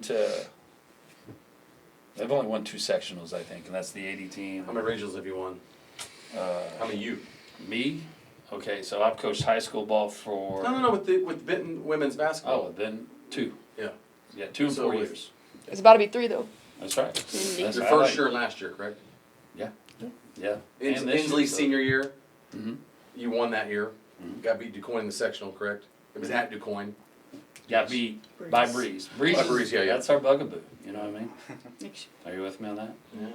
Look it up. But exactly. Is that bugaboo? Yeah. But here's what people need to know. That's about bugaboo. So if people come watch, this is what you're gonna get when you watch them. We play fast. The shot clock is not gonna bother us. If you What is ask, the shot clock? I mean, it's Is women and men's the same? yeah, 30 seconds for both? yeah. I didn't know. 35. It's Yeah, 35. 35. Yeah, 35. but it won't bother us because I'm telling you, like You sure it's 35? I charted it. Yeah, it's I think it 35. was 30. But Whatever. we get 3 shots to every 1 shot for the other team. Like, we play fast, we score a lot of points. We had a game this summer. Scored 1,000 points. Yeah, she had 27 and Kinley had 27, Preslee had 30. 57 points between 2 kids. I mean, Let's get it done. yes, they did. Kinley had 1,000 points as a junior. So, you really go down as the leading scorer and rebounder in the school's history. Wow. yes. Now she just has to get the tire bus numbers right. Nice. That's like 4K. Are you? 3,000 more to go. You're gonna have to average a Indiana lot. Hoosier. You're gonna have That's to- an Indiana Hoosier. But they're special. People need to know about It's it. the best Yeah, women's basketball for- player I ever For saw. sure, right? In our area. I've never seen one better. Have you? Tyra Buss is the best women's basketball player I've ever seen play. She was pretty amazing. She was pretty amazing. Don't take this wrong. This is But- not being sexist when I say this. She played better than a dude. I will tell you this. She was. I mean, seriously, she She was the best high school player. yeah. But Hartgrove. Hartgrove's I going to shouldn't- the league. Yeah. Hartgrove's going Maybe to go to the Hart- W. okay, maybe I She's going to shouldn't. go to the W. But in I high never school, saw her it in was high different. school. I saw Bus play 2 or 3 times. I saw Right. Amaya's stuff on like YouTube or whatever and stuff. You know. She's crazy. But it's apples. I mean, I and know oranges. she's obviously tremendous. Yeah, She's there's a two different Nebraska. type of players. Two totally different players. I She's really, going to go to the league. She definitely. Really? Oh yeah. they're both really good. I enjoyed watching Tyra more just because whenever I was like, You were little. yeah, I was little, and whenever I was like 7 years old, we would go over to the El Dorado, the Winter Classic, Whatever it's called. Oh, I got and you. me and my dad, we watched Tyra Bus, and she was insane, like, quite literally My insane. dad and Mark Dial and I went and watched a bunch of games. Coach Dial. Yeah. But here's Did what you guys ever play for Coach Dial? I did. I did. Mark loves basketball, and it. I was like, this is unbelievable. Oh, she scored like 40-something points. I watched a game. I'm not even joking. No joke. She scored like 53, I think. Yeah, I mean, I'll never forget the first time I'm over at McLeansville Gym, and she's shooting from I don't even know what line. I'm like, Inslee had a game. She scored 37. My first year, is that the most you've had a player score? and I took her out in the third quarter. Dang. Who's that against? Team down south. They Can't didn't say like that. They didn't like it very much. Hey, Redbirds? Yeah, if- it's Maybe. birds. You didn't keep her in. That's all that matters. I mean, Well, she okay. What's the Scenario. score? What's the most scored ever? Women's game, girls game. In I don't know. you mean single games? Single game? What's the single record? Do we know? I don't. I couldn't tell you. It's your job, ladies. To figure it out. Let me know. Got it. somebody's gonna break it out of this group. Indeed. I would love it. Well, you want to wrap it up But with let us Dave? play. Oh, wait, not Dave. Hey, Come we on. got to ask Hey, him. Russ, Dave. I don't They know. got it. I've been talking for 4 hours. Russ, hit it. The most important question. I don't care about anything else. Screw sports. Can I say that on here? I don't know.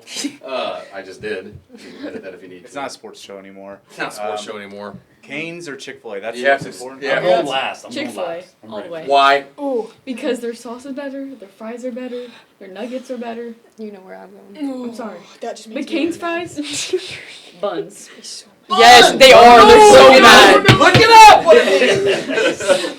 I'm All right. going Cane's chicken, Chick-fil-A's fries, but Cane's sauce. Ooh, that's She almost pulled a Kyle Bacon. I- Is it the hey, police in her literally- blood? hey, Is it the police working her blood? Before you asked him that question, he said something about it, and I said that exact thing out there, and then I heard him say it, and I was like, we're on the same page. There it is.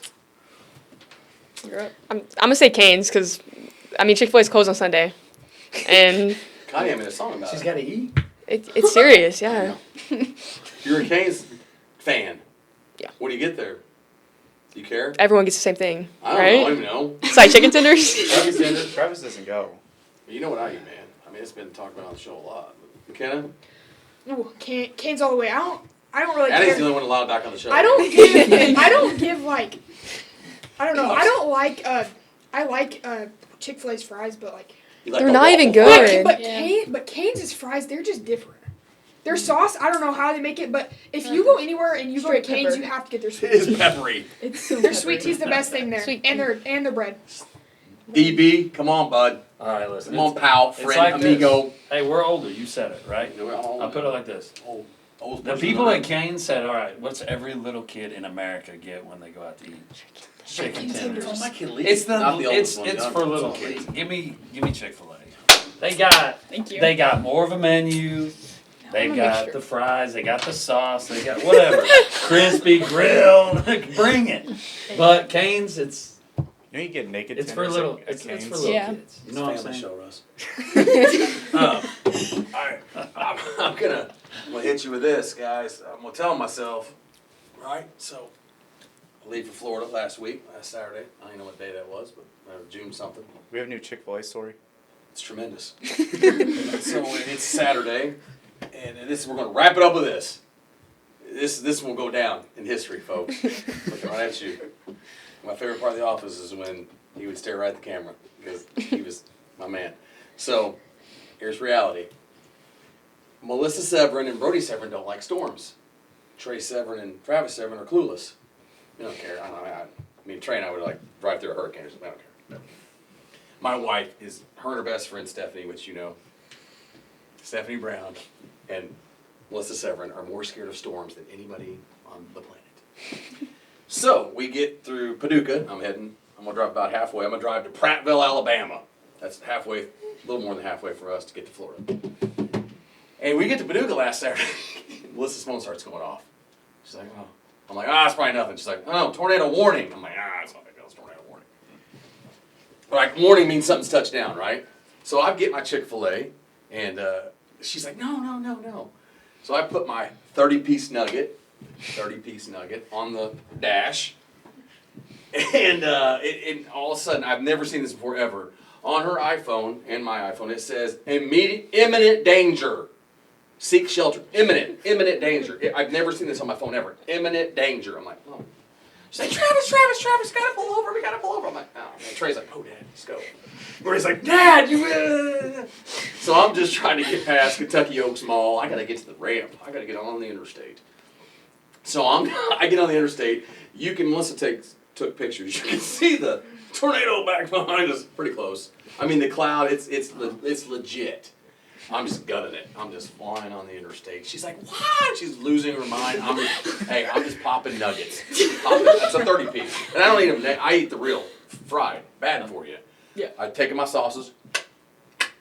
That's how I eat the sauce. I ain't got time to dip it. You get Chick-fil-A, right? Yeah, I love Chick-fil-A. I just take the sauce and drink it. So I get through about 19 of them probably, and she's losing her mind. I mean, the storm is bad. You know how calm my wife is. I mean, to live with 3 boys. She's real chill. She takes my nuggets off the dash and chucks them. She chucks them. She chucks my nuggets. She's like, Travis! Well, needless to say, I prayed. She's like, you're not supposed to test God. She's right. I was like, we prayed. I'm praying, Lord, help us make it through all this. She's like, just pull over. God gave you a brain, too. I'm like, well, I know, but we got to get there. It's a long drive. It's about 700 miles. I got to make about 500 miles tonight. So we keep going through. Trey's like, just go, Dad. Just go, Dad. Just go, Dad. So here's the point of the story, guys. This is the best part of the story. When it's all said and done, we made it through. Obviously, I wouldn't be here if we didn't make it through. But the most important part of the story is I got those 11 nuggets off the floorboard, and they were a little gritty, but I still ate them. But here's the deal. I knocked down 30. You answered the question. Did you hear? You answered the question. What's that? I always pick Chick-fil-A over Cane's because that tornado didn't hit Chick-fil-A because God was looking out for Chick-fil-A. That's what I'm saying. It was God, and you guys didn't get hit because you had the nuggets. I think Jesus. It was a blessing. I think Jesus is Chick-fil-A. Yes. That's why they're closed on Sundays. That's right. God loves Chick-fil-A. That's easy. Kill me for easy money. She's gonna kill me for telling that story. We're gonna post that story. Oh man. That story. They were gritty though. Those last 11. They were, because Sand? Hey, at least you. Probably. No, if he was on the way back, it probably would have been. No, it was the way there. I mean, did you Oh, spike like gravel. Did she spike them? She just chucked them down. Wait, were they in your floorboard or hers? On her side, she took them just. Oh. Yeah. Rush, you better finish it up, man. Yep. Oh, Dave's calling me. We're more than Big Dave, what's he want? We're more than an hour into this segment. Our last 2 segments have been real long. Our first 2 segments were 30 minutes. So this is shaping up to be about a Mega saga. It's a saga. 3.5 hour show, Odysseus. potentially. So we appreciate you guys coming on. It's 250 birthday. You know what I'm saying? 250. We have to make it big. I mean, USA. USA. USA. No, but Nobody help me. USA. But appreciate you guys coming on. And We're gonna. Hey, he gave us shirts. I'm gonna hang one of those shirts in here. You guys see the JoJo jersey? You got the old baseball jersey back there. I'm gonna have a Rangerette right here. Be on every show. What do you think, Russ? I think it'd be good. Then we got the jet over We here. got a jet that Vic Munoz gave us. We'll put the jet here, and I'll put the. I might hang the T-shirt up here too. Where we're gonna be seen the most. We'll have to put it up there. Put it up there. But thank you guys for coming on. And best of luck to you who are playing volleyball, and best of luck for this basketball season. Hey, let's do a show at a game. At a game. Like, yeah, live at a game. I mean, that'd be live sick. at a game. Hey, we got the school's internet, so we should be Can we make fine. up? Do whatever we want. During halftime. Yeah, would you interview him at halftime? Like, Whatever do it you like want. the NBA, WNBA. Stop. I'm all for it, man. We'll have good I'm things all to say. Heck Real yeah. rough. same. You tell us the best game to be at. Travis could be our sideline reporter. That's I used to Hey, be. if we're playing Harrisburg at home, I'd Oh, I mean, that one That's just it. that one just gets. Who's their head coach? Jake. Jake the Snake Stewart. Big rivalry over there with the Harrisburg Bulldogs. They're good. Are they Lady Bulldogs? Or they Bulldogs? Lady. I'm gonna ask that before we get. Are they dropping that off schools now? What? Like I noticed, I've asked Coach Wyman about like the softball and stuff. Is it like, do sports still say Lady Bulldogs, or they just say Bulldogs, or do they say like, or is it ever been like Benton Rangers, or is it still Rangerettes, or? It'll always be Rangerettes. Okay. Like when I took over, that question came up. Mm-hmm. You know, and that's because like in 1980, I love his shirt, by the way. we used to have That shirt is dope. There it is. Dope. But in 1980, when they won state, the only team to win state, right?